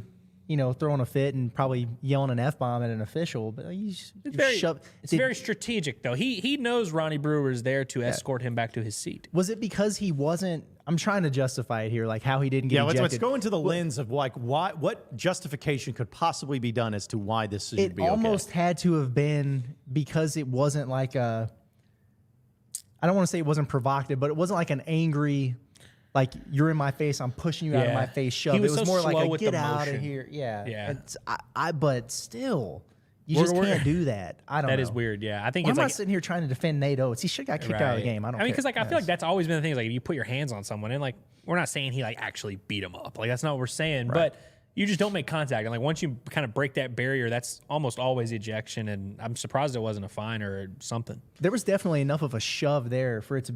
I mean, that really crossed the line. Like full extension. Yes, that's my thing. Is like you were intentionally putting your hands on another player and forearming him out of your way. When I tweeted about this last night, I had somebody who was like, you're just soft. There's a problem with this generation. Just a bunch of pansies. Yeah. It's like, okay, it has nothing to do with that. It has to do with somebody intentionally putting their hand on an opposing player and shoving them away. Not trying to get him out of harm's way, not trying to break up a fight. Because if he would have put both arms out there, be like, hey, his player, and be like, hey, that's almost like a little bit more justifiable. But literally just shoving him away and nothing happening is what's bizarre to me. You go into contact with an official in football, players do. You get ejected. Same thing in basketball. You get ejected. Like, there's got to be some sort of thing going on where, as fireworks go off on our screen, apparently, there we go. I still got to figure out what's going on there. I can't like this. Whatever. Maybe I may have said the magic word, but you can't tell me that there's not like some sort of punishment that has to come across whenever you're doing that to an opposing player, and again, intentionally putting your hand on them and shoving them away, even though it didn't hurt anybody. It still has to have some sort of repercussion or consequence to it. Well, I would say maybe the university would impose some type of punishment if nobody else is, but we know the precedent is set there that that's not going to happen. So, well, like it's almost like what are you saying, Curtis? You're saying that the university should maybe hold their coaches to a certain standard, where if something's bad happening on the team and the coach didn't do anything about it, or maybe knew a little bit about it and didn't have anything, like, are you implying that they maybe should have some sort of consequence handed down and punishment from the university for holding their coaches accountable? Is that what you're implying? It seems to me like that might be the right thing to do. I don't know about the Twilight Zone of Tuscaloosa and what they've got going on down there, but I don't know. Well, and it just comes down to, like, again, it's not like we're actually worried about the well-being for the young kid. Like, we're not, like, actually accusing this guy of, like, a crime. But it really just comes down to, like, when you have this much stuff going on and everyone's talking about how sketchy the whole operation is, and you've got all these negative PR things going on, just lay low. Yeah, just exactly. Be normal. Do normal stuff. Don't do that. Like, don't keep drawing and saying weird stuff at press conferences and drawing attention to all of your weird moments. Like, I think that's another thing. Is like when Muss does his weird tirades, it's like, after a loss he's mad and he's making it clear that he's mad. He's making it clear that he's not happy with that call or whatever. It's like, this is just weird stuff. It just seems like, causing controversies just for the sake of causing controversies. True. I still just can't believe that. Like, at what point does Alabama basketball get in trouble for something? Yeah. Or somebody gets held accountable for something. It appears we're past that point. Dude, okay, the reason why he really should be, because, for the reason that we said he wasn't ejected is the reason I think he should be punished. He was such a slow and such a deliberate and, like, intentional, like, I'm doing this I'm touching this guy. It's like he almost made a show of it, where it's like, there was so you're saying that it's like if he just went with, like, more, if he went about, like, 10% more speed. Well, like kind Or of what like you said, where 20% it's like more if you speed. have the hands out, or you're kind of like doing the thing where you're kind of guiding him and you don't extend. The way he did it, where he was like slowly and just pushed out. It was almost like he was making it clear, I am touching this guy and I am pushing him away. Like, yeah. Okay, well, here's the question now, because we're really going to dive into this. We're going to nitpick the crap out of this thing. Pull up the footage. Yeah, put up the footage. Because I find it fascinating, but we will pull up the footage because I do want to show it. Okay, so because this is important. If someone, imagine you are the Missouri player, and so you're out and about or whatever, and you not in a basketball game, but and the opposing coach or opposing person comes up and does that to you. How do you take that? I start crying right away. I fall on the ground and I start crying. Like I would Profusely, just like you have can't handle. dramatic. I would have been going crazy about it. I mean, it's kind of like in on the playground or whatever. It's like throw the first punch or whatever. Like to me, that gives me the green light then So to you're saying you escalate would've- things a step further. You would have beat him up, is what you're saying? Because what if the player I would have pushed him harder. Yeah, what if a player shoved Nate Oats back? Exactly. What happens? I guarantee you, he would have been ejected. What No, NBA 100%. was it? Jeff Van Gundy who was like holding on to a player's Yes. leg during a fight. Yes, that was when he was with the Knicks, I believe. Yeah, That's because it. Nate Oats throws the shove and then just gets behind one of his guys and just holding his leg. That would have been awesome. Who was the dude that ran up and got bodied by Pedro Martinez in the? Remember he like charged him out? Yeah. the Don Yankee, Zimmer, the or- bald man, assistant manager, whatever. By the way, every baseball fight ever, the my guy who's favorite. uphill always wins. Yeah. Like they always storm at him. It's like you're not gonna get the leverage. You're not gonna get the angles. We've seen some really good baseball fights the the last baseball couple of fights, years. Like they land some clean shots. Odor. Odor, that was a crisp. Dude, I mean, that was the just one that smacked just- him. man. Tim Anderson just got hit right on the butt. was that the dude for the Sox, the White Sox? Oh, He got Jose drilled, Ramirez. I bro. mean, he just got him right on the chin, dude. yeah. I'm like, that was. got worked. And he squared up first and got Yeah, dropped. he like did the hand motion and then 3 seconds later was like stunned. I mean, his legs gave out on him. I'm like, man, That's what scares me about fights, man, because he looked like he was ready. I thought, man, he's about to kill this guy. No, he got dropped. Well, you never know. Again, I keep going back to like what the response could have been and how disastrous and much more disastrous it could have been. And if somebody had done that to me, like, yeah, like I'm coming back at you. You're not going to do that. Like, especially when you had nothing to do with it. He wasn't trying to break up the fight. He was just shoving another player. Yeah, That's all he did. Shout out to the kid, Aiden Shaw. Who, Man. Arkansas recruited him, by the way. I talked to him a couple times. He is a really nice kid, but I liked what Dennis Gates said. I thought it really showed the restraint of my player, and I agree, man. Because you do that to the wrong person, that's bad news. I'm looking at it once again because I just wanted to see the statement and see what Greg Sankey had, which I actually like Greg Sankey. Like, he's done a good job. But when you're just saying that his actions were unacceptable and violated the expectations for conduct and sportsmanship as established by the membership of the Southeast, just word salad. Okay, so you're admitting that he violated something, the expectations of conduct. So it was like, okay, did he violate conduct or did he violate the expectation? Like, what does that mean when you violate the expectations of the Well, conduct? how can not you the say it's conduct itself? unacceptable? This is unacceptable. Having said that, we will accept this. Exactly. we have nothing. I mean, Yeah, we're it's like, accepting it. This is unacceptable, but we accept the decision. You are entitled to accept it, but you are not entitled to claim it as unacceptable and then be like, hey, but we're, having said that, we will accept it. So now I want to see if any precedence has been set. See if anything happens. Because like we were talking about other SEC coaches that would have got at it. Like I would have loved to have seen him do this to one of Jerry Stackhouse players. Yeah. That would have been bad. Because Stack has those nice looking suits, but there would have been some furniture moving around there. Juwan Howard would have palmed his head like a basketball. I think all the SEC coaches should start doing the little shove. Just pick a player in a when there's a foul call or whatever. Just give him a little. Isn't that why Muss should do it to ultimately- Michie Johnson? I think that's why he ultimately got ejected against Oklahoma last month. Was because he like touched somebody? Well, he didn't touch somebody, but a player was either jawing at him or jawing at the bench, like right there before that timeout, and it set him off. Yeah. And he wasn't trying to kill the kid, but he was going after the official because it happened right in front of him. And he's like, "Dude, you seeing this? Are you kidding me?" And he got tossed for that. I think we need to have like a real legitimate discussion. Like if you're having the power rankings of the SEC coaches and who would probably win in a scrum in a fight. Like is Stackhouse probably number one? Is he gonna be your fighter of choice if we're starting to put together some like Mortal Kombat type I'm trying stuff? to think who else is big like for an SEC coach. Like Pearl's got some LBs to him, but like who's like a big coach? Like is there? I mean, other than Ronnie Brewer, does he count? No, I think just head coaches. Right. Yeah. I just mean head coaches. It's also like because and how I'm the big is dude- Stackhouse? Is he the biggest one? He has to be. He's like 6'7", 6'8". Yeah, I would He's- imagine. Yeah, I mean, Who else is a big he's dude? probably the guy. I don't know about big. Some guys are pretty rowdy.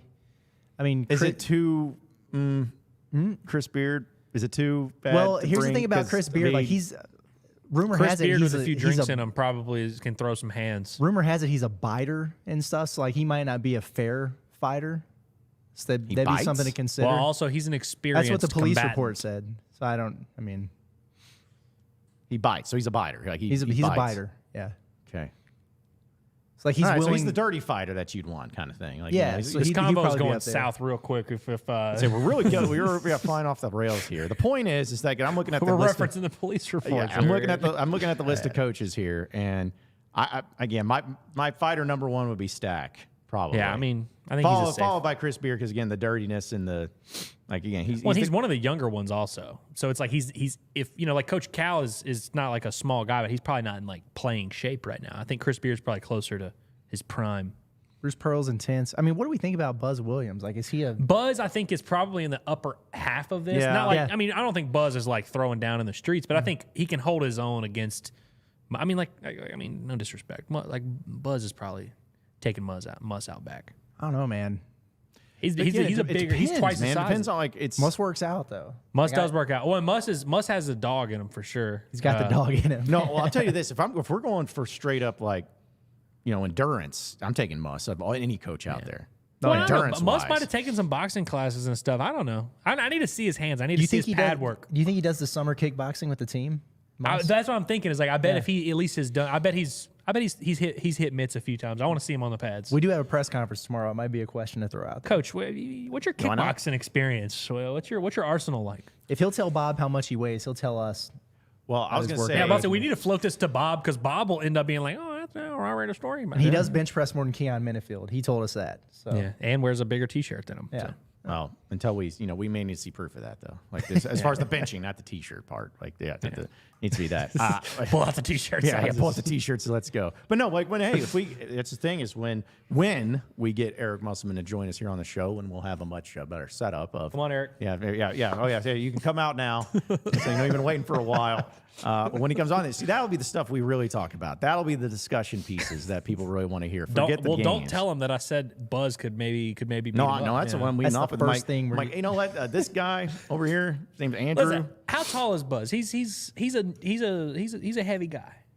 Weight matters. he in strikes these- me as a 5'10", but I don't know. Yeah, but he's got some thickness to him. He does. To me, he gives more the vibe of like a guy that like works out all the time, but then probably can't fight worth a lick. Yeah, I don't think Buzz is like a guy who's throwing down. I just think like, Did we find out why he changed clothes yesterday? No, I don't know. I did not talk to him. After. Maybe just to try to switch it up because they were terrible from. Well, it kind of worked. Shooting, they yeah, I mean, outscored they got Arkansas by close. 13. Yeah, I'm not a three-piece suit. Pull up Like, height and weight right here. Yeah. Let's get to. Can you get to the height and weight of what? Is there a database for SEC basketball coach height and weight and I'm afraid martial art experience? Dude, I'm afraid to even look up something like that because there's no telling the type of crap that would pull up after Buzz that, too. Williams is 5 feet 10 inches tall and weighs 82 kilograms. His say shoe size is a 5'10"? 10. Okay, so he's not that big. How much is 82 kilos? I don't know. Why are they doing it in kilos? Like, what is this? It's a Canadian website. Are they like doing it from the United Kingdom? Like 82 what? kilos.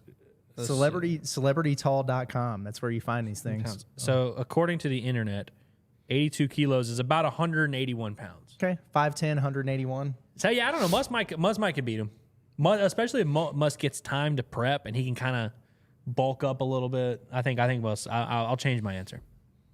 You're not just doing that because you know that Muss is probably going to come up here later and. Well, listen, I'm going to give Muss the benefit of the doubt. I thought Buzz. If you would have asked me, I would have said he was 6 foot 240. He's smaller than I thought. All right. Well, I'm going to take Muss just because I am too. Now that I know that Buzz is lying about his camera adds 10 pounds. Well, I don't know. I still don't know what the Christmas sweater or whatever that was. Like, does he pack one of those just in case? Because that was my thing. It was like, I'm going to have this. Hey, if we start sucking in the first half, I'm going to put on the thing that makes me look like a contemporary pastor. Like Yeah. to really keep those weird. around. And did one of his assistants put on what he was wearing Yes, previously? dude, I pointed that Switch out. clothes. It was like literally they had the same outfit on. It was like, one looked like Mr. Rogers, a little portly or Mr. Rogers, and the other one looked like Buzz in about 30 years because he was like an old guy. Yeah. It was Buzz from the future. Like Yeah. Buzz from the future, yeah. Somebody said that older guy who put on that suit looked like a blackjack dealer at an old saloon. yeah. Yeah, I could see that. You could go for that vibe too. What's I his could net see it. worth? Yeah. We're going to bring up some other things too that are really important. Even maybe a little bit, maybe just maybe a little bit more important than coach's size and clothing, which I know everybody's wanting to know more. Yeah. It got weird. Yeah, it got really weird there too. We'll bring those up here in just a second. But folks, I got to tell you about one of our fine sponsors here on the John Nabors Show. It is, of course, Superior Contracting and Development right there in Valonia, Arkansas. They are licensed residential and commercial contractors specializing in all aspects of home rebuilding and remodeling. We know that's something that a lot of you will venture out into, especially when it comes to your new housing, because it's really tough out there right now to get you a new house, and it's a little expensive. The rates are a little high. Well, why don't you just start worrying about doing something different in a new house? Do something different with your old house, and that's what Superior Contracting and Development can do for you. They can help you with rebuilding and remodeling, and they can handle everything from fencing to drainage to additions or the remodeling of the existing structure, all the way to land development and ground-up construction. So it could be redoing something, it could be building something new. No matter what it is, they can help you out with it when it comes to all of your housing needs. So they can call them today for an interior and exterior construction and remodeling needs. It's at 501-453-3053. Again, that's 501-453-3053. You can also check out their website at superiorarc.com. That's superiorark.com. And you can also email them today, which they'll get in touch with you right away at contracting@superiorarc.com. So again, no matter what your needs may be for interior and exterior construction and remodeling, hit up Superior Contracting and Development right there in Valonia, Arkansas. We'll take another break and come back with more of the John Nabors Show here live from Natty State Sports Studios. So stay with us. We not done yet either. So don't be satisfied because we not done. We not done yet either. So don't be satisfied because we not done. We not done yet either.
Welcome back into the John Nabors Show here live from Natty State Sports Studios. As the snow's kind of, I don't want to call it melting. It's not as prevalent as it once was. So hopefully with the heat wave that came in today when it was 30 degrees, I'll be able to help out a little bit of the travel. And have they announced if schools are going to be out tomorrow or anything? Have they gotten any of that point I yet? have no connection to any school in this area, so Yeah, I because have you're not no allowed way. within 10 feet of them is why. It's like that's why you're going to do it. Like, No, because I'm a 26-year-old with no kids. Why would I know what the local schools are doing? you know, I mean, you don't have any nephews, like no cousins, nothing like Not that? in this area. Not in this area. Okay. This is where we're missing Scotty. Like Scotty This knows is- about this is kids. the only reason we're Scotty missing knows Scotty. about kids. Yeah, Scotty knows a little thing or two about some kids. Let me tell you something. No, that sounded horrible. No, he's got kids. He's a fine married man. Like, Got to let them know where your priorities are. wonderful father. yeah, wonderful father and a loving husband.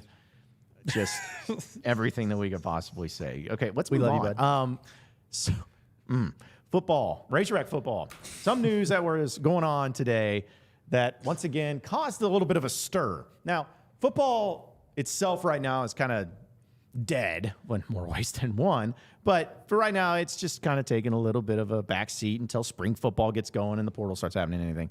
But one of the things, I don't know about y'all, but I got this question when I was doing radio for the past year, even in random days when nothing really was going on. What's the update on Quincy McAdoo? And for those of you who may not remember, Quincy McAdoo was a player that came in as a true freshman wide receiver, 4-star player, highly regarded.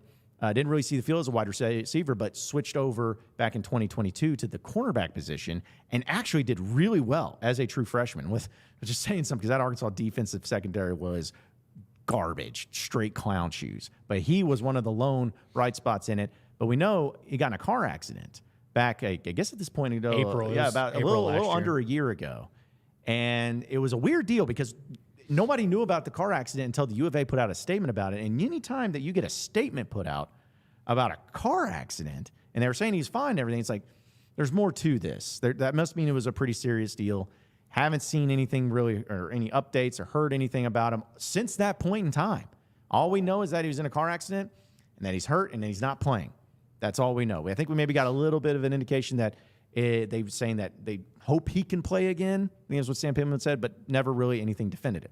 Well, then today, there was a story that was coming out, and a few of the local outlets reported. I know hogsports.com reported, as well as Best of Arkansas Sports was talking about Quincy McAdoo, who was technically going to be a redshirt sophomore, was going to be taking a medical hardship and officially retiring from football as well, was part of the reports. But now it's kind of up in the air that there's some discrepancy in this. I know you guys got to pull it up. So there's some is it disputation? I'm making up words. Disputing of it, yeah. So what's happening with that element of it? Well, I mean, the person disputing it is Quincy McAdoo himself. Is what's interesting about it. Is that a good source? Can we trust Ask him who he and what's interesting is, with these reporting, like, people wouldn't put that out if they hadn't heard it from a source within the program or whatever. And Quincy's name wasn't the only one that came out today in terms of guys who might be doing the medical hardship in 24. I think Terry Wells was another one. He's dealt with all kinds of injuries. He's the guy the kid from Wynn. Yeah, Cole Carson. But yeah, we just had a tweet come out from Quincy McAdoo at 1:41 in the afternoon. He said, "Counting me out before the doctors say is crazy." And he had the laughing and crying emojis. So from that standpoint, it sounds like at least maybe he still thinks he's got a shot to get back there. And then I guess was it his mom? Yeah, I believe that's. Yeah, his mom posted on Facebook shortly afterwards and said, "Meanwhile, he's at the facility lifting weights." ... responding to one of the reports from the acclaimed Arkansas Sports Network. Says he's lifting weights at the facility earlier today. So is Quincy McAdoo doing like the Undertaker rising up thing right now? Like, is he back? Is Quincy McAdoo back? Quincy McAdoo? I don't know. Quincy McAdoo. I would love, dude, man. Quincy McAdoo. Quincy McAdoo is the kind of, one, he's a tremendous football player. I mean, he was awesome. SEC all-freshman performer, I believe, which is hard to do when you only play the position you played halfway through the season. Really felt like a bright spot. I would love to see Quincy McAdoo. I mean, obviously his health is what matters more than anything, so it's up to him, doctors, and whoever. Again, we don't have details, so I don't think we're at liberty to make our case as to what should happen here, but I'd love to get some clarity on the situation soon to see what's actually happening, because I feel like it's a pretty big story. But yeah, for sure, it's interesting. I don't think anybody at all would blame him if he did have to take a medical hardship. And the beauty of that is, while it does end your playing career, you keep your scholarship, right? And so he'd be able to graduate. I'm sure he'd still be a part of the team and everything like that, but it does kind of, it warms your heart a little bit. It makes you feel good to see, him and his family responding and saying, "Hey, pump the brakes there. This ain't over yet." And who knows if that's really going to be the case. But if he is lifting with the team and trying to make a comeback, all you can do is root for the guy. So. Well, we're talking about a kid who was a true freshman in 2022. So it's not like the 2024 season is the end all be all. Like, maybe he's on medical hardship here, but we'll see. He's 20 years old. Who knows? And the important thing is he's got his whole life ahead of him. But yeah, it's going to be fascinating to see how that plays out to turn out.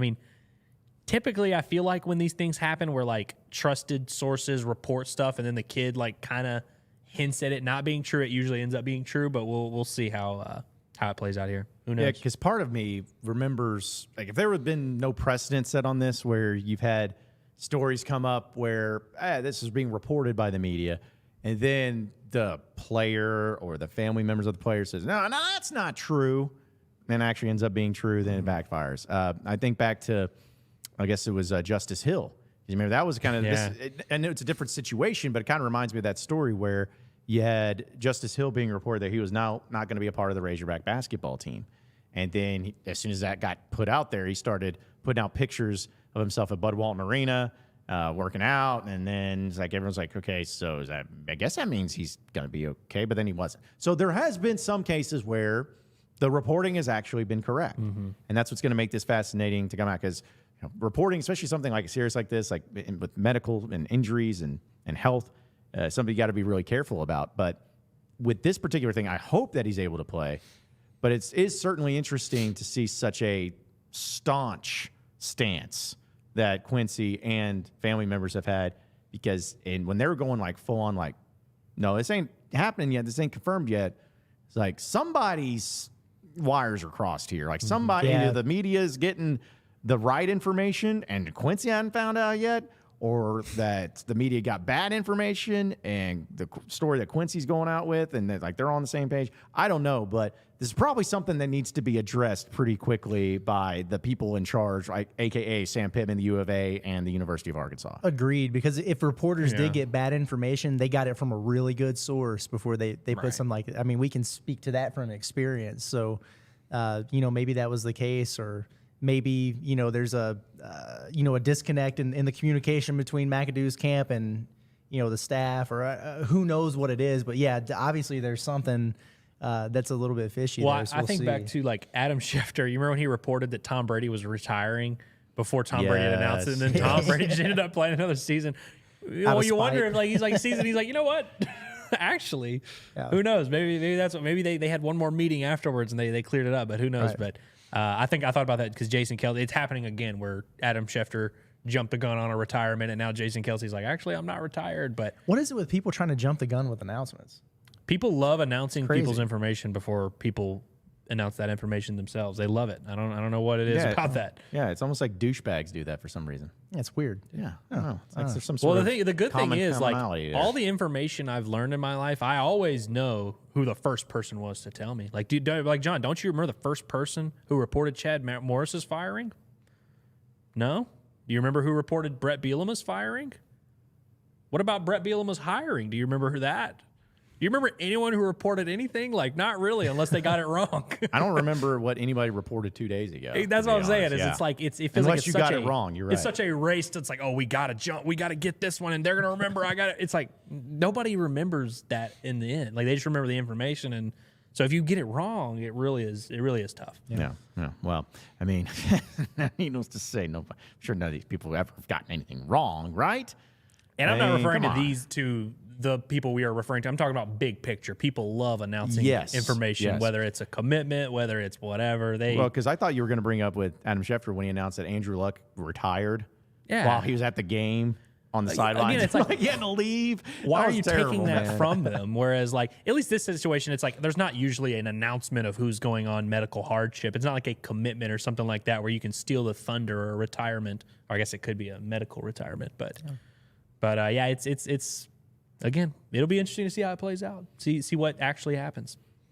Heaven forbid we want transparency of just like what's going on. And I don't know. I've always felt that way because there's not been even actually. I don't think there's there's been one story. I will take credit. I don't know if I actually broke it, but I definitely knew first, and I definitely told the people that could do a better job at reporting. Because see, I'm not a journalist. Surprising. Don't sell yourself short. Yeah. I'm not a big J journalist like some of the astute media members out there that do journalism things. But either way, that's why I don't tweet if I have a story or anything about stuff unless I absolutely know, because there's no point in it. But it was like when I was the first one that actually gave it to Jason Kersey. I don't know if you guys remember Jason Kersey. That's a SEC Country little throwback. Shout out Jason. He was covering Arkansas at the time, and I was the first one to know about Jeremy Sprinkle and the Belk store. Ooh. And the only reason, so fun fact about this whole thing. So I was at Lucky Luke's, a local establishment here on Wing Wednesday. It's a great spot. And I went with a couple buddies, and one of the buddies of mine who came, he's like, hey man, my brother's roommate is, it was TJ Hammonds at the time. He's like, my brother's roommate's TJ Hammonds. And dude, I just got phone with him. He said that Jeremy Sprinkle's going to be suspended because he stole from the Belk store. I was like, how good do you feel about this information? And he was like, no, dude, I'm serious. Like, it's real. Like, he's like, I wouldn't tell you this, dude. I wouldn't tell you this, bro. It's like, it's me, like stuff like that. And I was like, okay, well, let me see. So I texted Jason Kersey because he's kind of my guy. And I was like, hey, like, here's what's going on. And he's like, yeah, let me look into it. And what cracked me up is, if I'm remembering correctly, the reason he knew it was true is because he like texted the SID at the time. I was like, is this going on? And the response was, I'll text you later. It's kind of like, it's a pretty. If it's the answer is no, you can usually say no. Our starting tight end has not been suspended from the team for stealing from Belk. Yes, you should be able to say that. Right. I mean, if you ask me if I've stolen from Belk today, I can tell you no, I did not. I don't think I've been to a Belk, to be honest. I don't think I've ever been. Actually, I bought an Arkansas Razorback hat from a Belk one time. Why? I don't remember why I did. I liked the hat. The hat looked cool, and I was like, yeah. Where were you? Like, is Belk a thing here? No, I didn't think so. No, it wasn't Belk, was it? It was what was the name of the store? 4 letters. One of those. Is Belk a department store? Yeah, it was a department store similar. Kohl's is what I was thinking of. Oh, that's very Kohl's different. is what I was thinking of. That's Very where I bought an different. Arkansas Razorback hat. No. Did not steal it, though. Kohl's is. Kohl's is. I was like 4 letters. There's another 4-letter department store. If you're thinking Kohl's, you're thinking Kirk Cousins. If you're thinking Belk, you're not thinking Kirk Cousins. What does Belk sell? I'm pretty sure it's a department store, right? Like a Dillard's. Yeah, Okay. It's a little. JCPenney? It strikes me I as a want to see little, what the a little haul more was. upscale than Kohl's. Has anyone asked what the haul was? Like, what did he steal? Oh, that I don't know. Because they gave him like gift cards before, right?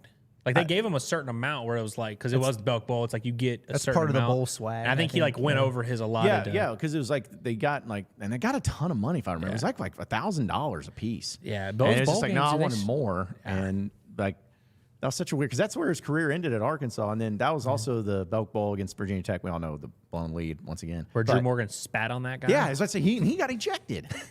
So I'm like, what a great ending to a pretty average year that should have been a lot better.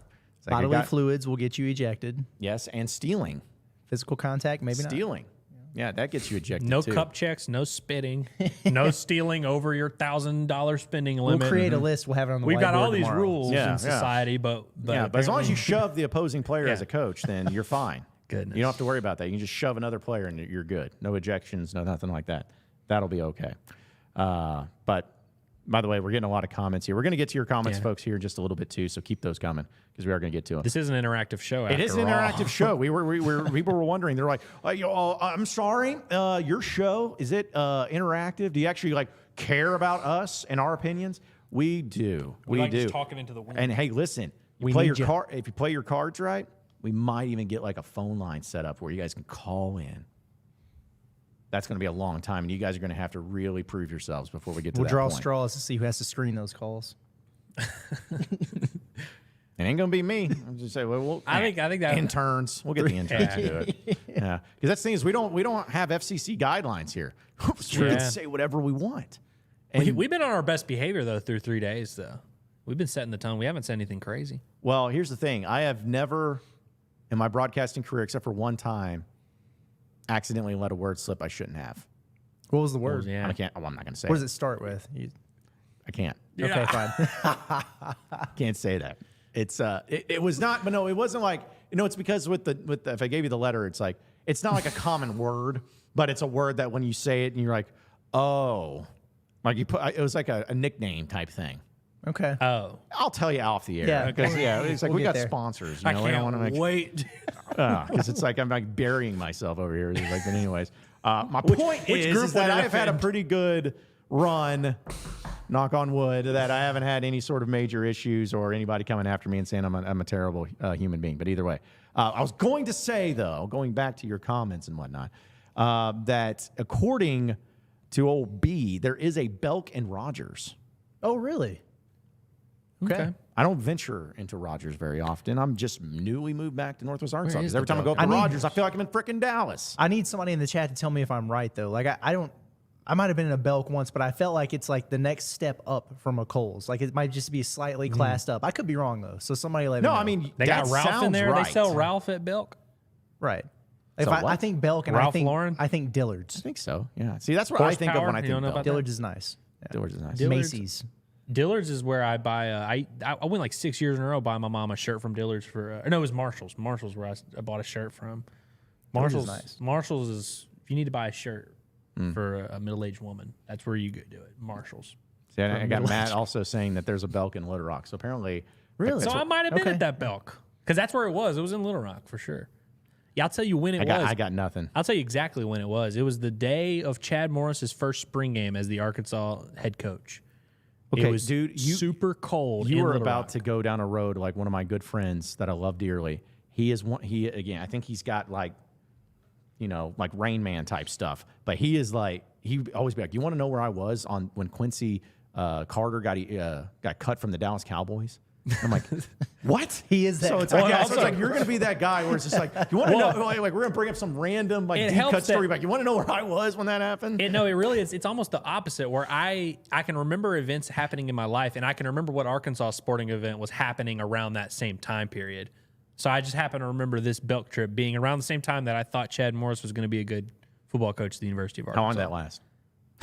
Well, that spring game, that was a bad omen. Were you at that spring game? Dude, yeah, it was the worst spring game of all time. Because not only was it at War Memorial, but it was like, and it was cold. But not just cold, like not as bad as what it is been up here, but it was like 25 degrees and north winds coming in pretty heavy. But but it was like in between where it had been warm leading up to it, and it was warm after. But it was just like this dip into this one day that it was horrendous. Yes. It's like early April too. So it's like, why is it 36? We should have known. Raining? We should have known then. It's just like, it is an omen. Yeah. I remember thinking Tyson Morris was good that day too. Yeah. Again, that's another segment we're going to do is players that we thought would be good that weren't at all. I have endless amounts of those. Like every year, I have one. I can't wait to add 6 more at fall camp this year. Yeah, yeah. Like there's to be a lot of them too. Let's see, a lot of other people in the comments. Hey, my buddy Devin, who is actually the one that can do Rain Man. Yeah, the Rain Man, as we know from Vegas. Put us in I a was the room only of- one that won at the blackjack tables, and it was not because of me. I can tell you incredible. that. It's because, my buddy Devin, who's the Rain Man, and he giggles every time we call him that because he thinks it's absurd. I'm like, you think I was the one making those calls? I was like, I couldn't even see the cards. It was so early in the morning. But Dalton's says, I remember the first flight tracking to Boca Raton with you, John. What a time in the world. That was a good time. I am looking forward to the next firing of a coach so we can have plane tracking. About this time of year. A few months here. There will always be planes to track, man. Always. Dude, and I love plane tracking because it means nothing, but it's just fun because so many There literally are biggest flights followings everywhere every day. Dude, the biggest followings I've ever gotten in my social media career has always been because of stupid plane tracking. Yeah, like love that. The one with I had people DMing me. They're like, hey man, like I'm in Boca Raton. I'm gonna go out to the airport. Like I'll give you any updates. I'm like, oh yeah, dude, hit me up. So I had boots on the ground at Boca Raton. I had boots on the ground up at the Springdale private airport because I was the one that was tweeting out the updates because there was like some plane that came in. They thought it was a U of A, and all these fans were like crowding in, and ended up being, from what I understand, allegedly ended up being some big booster where he was being with a woman he was not supposed to be being with, and he did not want to get off the plane. Oh, that's tough. So I was like, ooh. That's tough. That's a bad look. So I was like, man, those are... But yes, flight tracking was a lot of fun back then, and I'm sure we'll be doing that once again. Possibilities are endless. That's right. Natural State Box Breaks says, hey, Natural State. Hey, I guess these are the ones that aren't little pissy, little you-know-what about their name. NBC has a video of Buzz Williams deadlifting 315 pounds 17 times in 2016. That is surprising information. That's really hard. That's impressive. I understand working out and exercising, especially if you're a coach. But that is weird. That takes time, Deadlift and effort, hurts, and man. like, could you not do your just run or like go like lift a little bit? But like when you're, I don't know if I want my coach of any sport, unless it's actually like weightlifting, to be that. That's just me, though. I don't know if anybody on his team can deadlift 315 pounds 17 times. That's a lot, man. That's well, also bad. It's not like basketball players are the biggest lifters in the world. But so you bring up Kevin Durant's video from the combine. Yeah, but with Buzz now, we've heard conflicting reports. Now, I mean, Google acted like he was a shrimp Now we're hearing he's deadlifting. I need to see him in studio. I need to size him up a little bit. Okay, well, we'll work on that. We need him and Must to like face off. You are obsessed with getting these guys to fight, and because you've gone back and forth on who you thought would win. Now you want to get them to size up against each other. Well, I mean, because we just like, keep getting new information that changes my mind, and so it's like now I really like. I need to see Muss and Buzz fight. Plus, I think they want to fight each other. That should have been the real question. Which coaches do we want to see would make the best fight? I mean, Muss and Oats and Muss and Buzz are pretty. I mean, they have to be up there. I think Buzz Williams and Bruce Pearl because they're kind of shaped the same. Yeah, Pearl dominates They are them, shaped dude. the same. Yeah, Pearl ragdolls them. Yeah, and then kind of the same thing with like Rick Barnes or John Calipari. Because Cal pieces them up. But see, I think Cal pays somebody to piece him up. Like he doesn't seem like the guy that'll piece him up, but he'll pay somebody to piece him up. The Godfather doesn't get his hands dirty, huh? Yeah, man. Cal's got the mob ties. Doesn't look like it. Doesn't look like it. Pigpen is digging the shirt, bro. Need merch. Yeah, listen, these shirts right here, pretty amazing. So go to nattystatesports.com/shop, and you'll be able to get some of your own. And here's the thing: it's not gonna just be shirts like this. We're gonna actually put together some really cool stuff too. Well, I mean, this is cool. Don't get me wrong, but we're gonna have a lot of other merchandising going on. So yeah, check it out. Definitely take that. You know what shirt I'm wearing again today? The Jayhawk shirt. Are you? You like that shirt a lot. Have I shown Kansas you my Jayhawks? Kansas Jayhawks. Outside of the Liberty Bowl, I bought a shirt. I don't know if I can show it. I don't know if I can get it on the camera. So you're wearing it, but you're not actually wearing it. Oh, I'm wearing it. This is great. Straight out of Kansas. Can you see this on camera? Yeah, you kind of can. It's good enough. But no, do we really need to show it like that? This is important. This is important. Okay, but your chair's in the way, my man. Like it's excellent, great. Yeah. Can you read it? Okay, yeah. Now we just got demonetized. Great, excellent. Thank you for that. Now all the kids are going to see that, and they're going to be like, "Well, we'll get the censor." We know how many complaints we're going to hear about this now. What if my nephews were watching this? I bought it off a guy for $20 outside the Liberty Bowl. He was selling. I forget what the Arkansas version of it said. I don't even remember, but it was. I liked the Kansas one. I thought it was good. My buddy. Rain Man Devin has one of those for the Razorbacks. I think he bought it at Harps. And it's like straight out of Arkansas. But it was outside of Harps because there's another guy. They're just selling it. It very well could have been the same guy, but I love the Kansas version of the shirt. It's kind of well. I couldn't pass this up. Kind of reminds me of The Hangover. He's just like, oh, you mean the drug dealer outside the liquor store wasn't a good guy? It's like the guy that's selling merchandise that has bad words on it may have been a little shady, may have had some things going on in his life. Maybe there were some problems there. So yeah, that was yeah. But again, it's a good shirt though. It is a good shirt. I mean, if you should get one like for other teams too, just get your collection. And if this kind of shirt is offered to me in any school's colors, at least cool colors. That's another thing is Kansas has cool colors. You know, I'll buy it for $20 if you catch me on the right day. That guy caught me on the right day. Apparently so. Made it happen that way. Also, Dalton says Belk is like the closeout Dillards. You can get fairly high-end stuff for a decent price. Oh, there we go. Yeah. Okay. Yeah. We're learning a lot about this. In some instances, you can get it for free unless you get caught. That's right. That's right. Let's see. Christian says, these are fighting words, says Muss would get whooped by 95% of the coaches in the NCAA, and that includes women's coaches. Whoa. Now, I want to see Muss versus Kim Mulkey. That's what we really need to get. Who wants to see that? Me. Why? Why? I hate Kim Mulkey. But why Muss versus Kim Mulkey? Their energies in the same room. They don't have to fight, but I want to see them like just look at each other. You know, I think they would hate each other if you put them in the same room. I guess, but like, how is it just because of the personalities? Or I think it's two dominant personalities that are a little too similar that they would rub each other the wrong way. 95% is a stretch. I mean, come on. 95 is a stretch because there's some. That's disrespectful. There's some shrimps in college basketball. Some coaches, just some really like old, feeble coaches. Yeah, I mean, come on. Maybe that's the 5%. I mean, the coaches are getting younger these days. I would say they're getting phased out a little bit. And there was a stretch though where people were obsessed with hiring former players as coaches, even though most of the time they weren't good. That kind of is always going to be around. Yeah, no, but I feel like there was a stretch where, and he's doing good this year. But when, like, Penny Hardaway was hired, and you had Juwan Howard that was hired, and you had Jerry Stackhouse. Like, it just seemed like there was like a 3 year stretch where it's just Shire like too. If it's like, oh, you have a school that actually, and we're not talking about like up and coming. We're talking about like pretty major universities. It's like, oh, let's just go hire. I don't know who played once. You. Well, I mean, Yeah, exactly. We've already started know the tooting the game. horn. Ronnie Brewer, future head coach of the Arkansas Razorbacks. I mean, I don't even know if he wants that, man. Like, we're gonna get Ronnie up here. we're going to give it to him whether he wants it or not. Yeah, I mean, yeah. He's a former player. He's a former great. He's a former he will great. guaranteed be a good. I know for a fact. I mean, I watched him play when I was 9 years old. You know, I kind of wish that Razorback football would have gone along where that's like, let's get a former, Razorback that was Dowell a head Loggins, coach. head coach. I was thinking more of like the Jimmy Johnsons. Jerry Jones, head coach. Maybe him. Jerry Jones.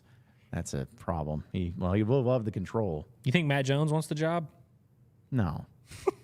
I wouldn't say Matt Jones would want the job. There's not many people that probably would want the job, to be honest. Let's bring him on staff. Okay.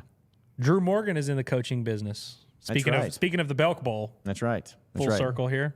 Oh, and also rest in peace, 1-5. He would have made a great would've, coach. yeah. He was a great coach. So, but yeah, I mean, it was just more because there's so many players that were so great in the state of Arkansas, from the state of Arkansas. Some of them even played at Arkansas or had something to do with Arkansas. That never actually had any, like Ed Orgeron. I know he's not saying he's a great coach, but people forget, he was involved in the Arkansas program. Pete Carroll was at Arkansas. You had Barry Switzer. Lane Kiffin was technically born in the state of Arkansas, or wasn't he didn't he live in the state of Arkansas? Yeah, I think when he was a kid? went to school in Fayetteville because he was his dad Monty Kiffin was a coaching. defense coordinator under Lou Holtz, I believe, somewhere in there. So I'll take your word for it. Yeah, I mean, yeah. So we're claiming him, Lane One of these Kiffin. days. Lane Kiffin, Arkansan. Yeah, Through and through. Yep.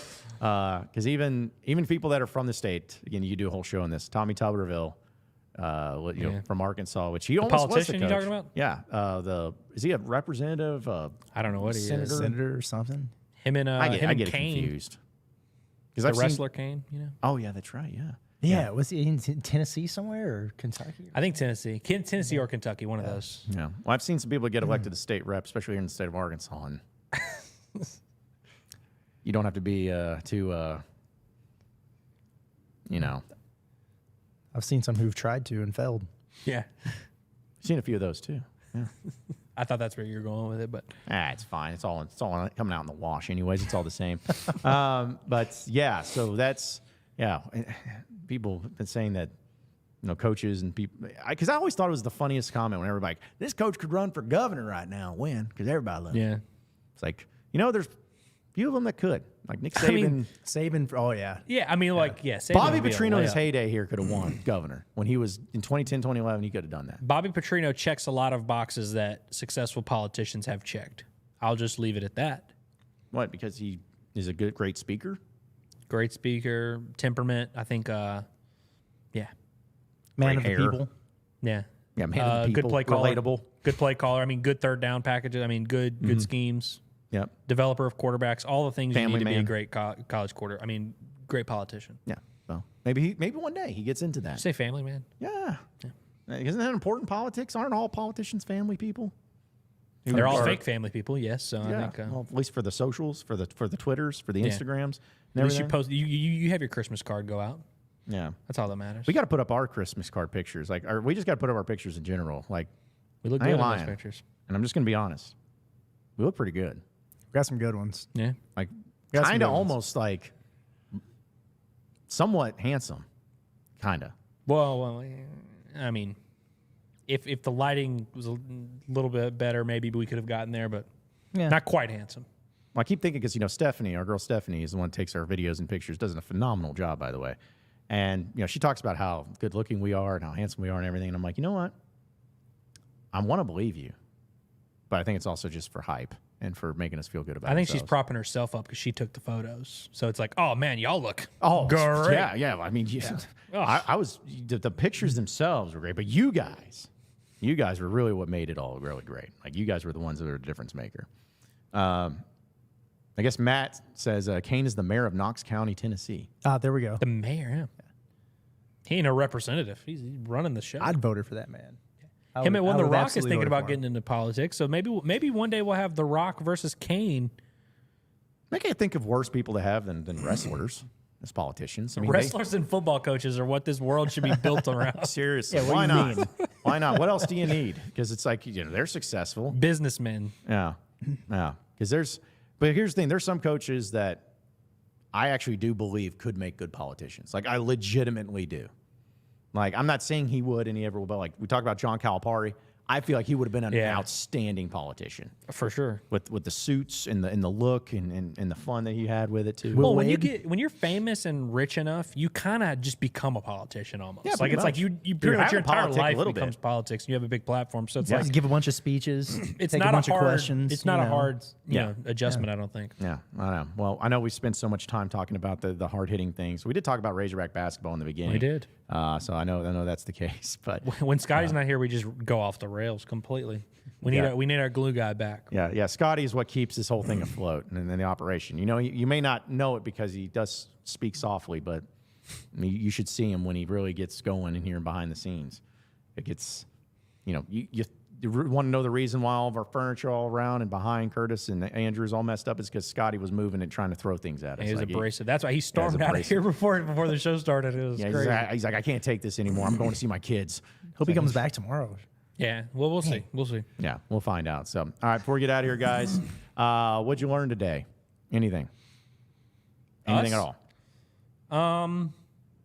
You said you had breaking news. What was the breaking news? Oh yeah, I do have breaking news. Keon Minifield mixtape, a new one. It's out. Another one? Another one is out. Are you serious? How many is that? An album actually is what it was declared at. It's Sincerely Keon, and it's out. Where can you find such album? I'm about to pull it up on Spotify right now. Yeah. Is it on SoundCloud or is it like FBE Keon is the name? Yeah. Sincerely Keon. It's he's there. It's on Apple. He's all over the place. Do you think 10 songs, 26 minutes, 10 I'm not seconds? kidding. Mark this down, one of you. If we can get permission, let's play some of the songs tomorrow. I'm in. Keon, 100%. come on. Come hang out, Keon. Come promote the album. I mean, you need to do a press tour anyway. I mean, exactly. Yeah. You don't have anything else going on. What else? We could do a live performance on here. We can do anything. Exactly. Do what we want. Yeah, we can do what we want, man. Yeah. So we're gonna get Keon Minifield. Let's see if we can get his music to be officially a part of the show here. We can jam out to it a little bit here tomorrow. So that is the most important thing I learned today is that he's got a new album out. So. Andrew, try top that one, Andrew. I don't know. Yeah, I don't have any. You learned about the Belk, right? I did learn that Belk may or may not be in the state of Arkansas. It seems we discovered that it is. So I'm gonna have to call my dad after this and figure out if we were at Belk or Kohl's whenever I bought that hat. He'll remember. I don't know. I'll be sure. I'll report back tomorrow. Don't worry, guys. Like if anyone's worried, I'll come back tomorrow. I'll let y'all know. Yeah, we'll lead the show off with that one. So just let us know. But I will say though that today. As much fun as we've had here on the show, the one thing that I've learned, of course, is not only that Arkansas has not had a whole lot of buzzer beaters, as much as you would think in college basketball, true buzzer beaters, but also in the fact that when you really dive into it and you really think about it, most of the buzzer beaters were pretty inconsequential and really did not lead to anything except for U.S. reads. And against Louisville, you got to advance in the NCAA tournament. It's about as big as it is. A lot of 65, 64, like November buzzer beaters. Oh yeah, just on a team that went 14 and 18 or something like that. But that's the difference, and that's what I wanted to bring it up and say. What I learned and what we hope to learn is that this buzzer beater that Tremont Mark hit last night is not inconsequential. Hopefully, it actually leads to something. Hopefully, it actually means that the team is going to continue to get better and continue to do some big things. But it starts against South Carolina, and we'll have a whole lot to talk about there too. And the guys over here have been doing a great job of putting out some great content too. So give everybody too, before we go, guys, just where they can find your stuff of what you're doing and what you did today, but also coming up.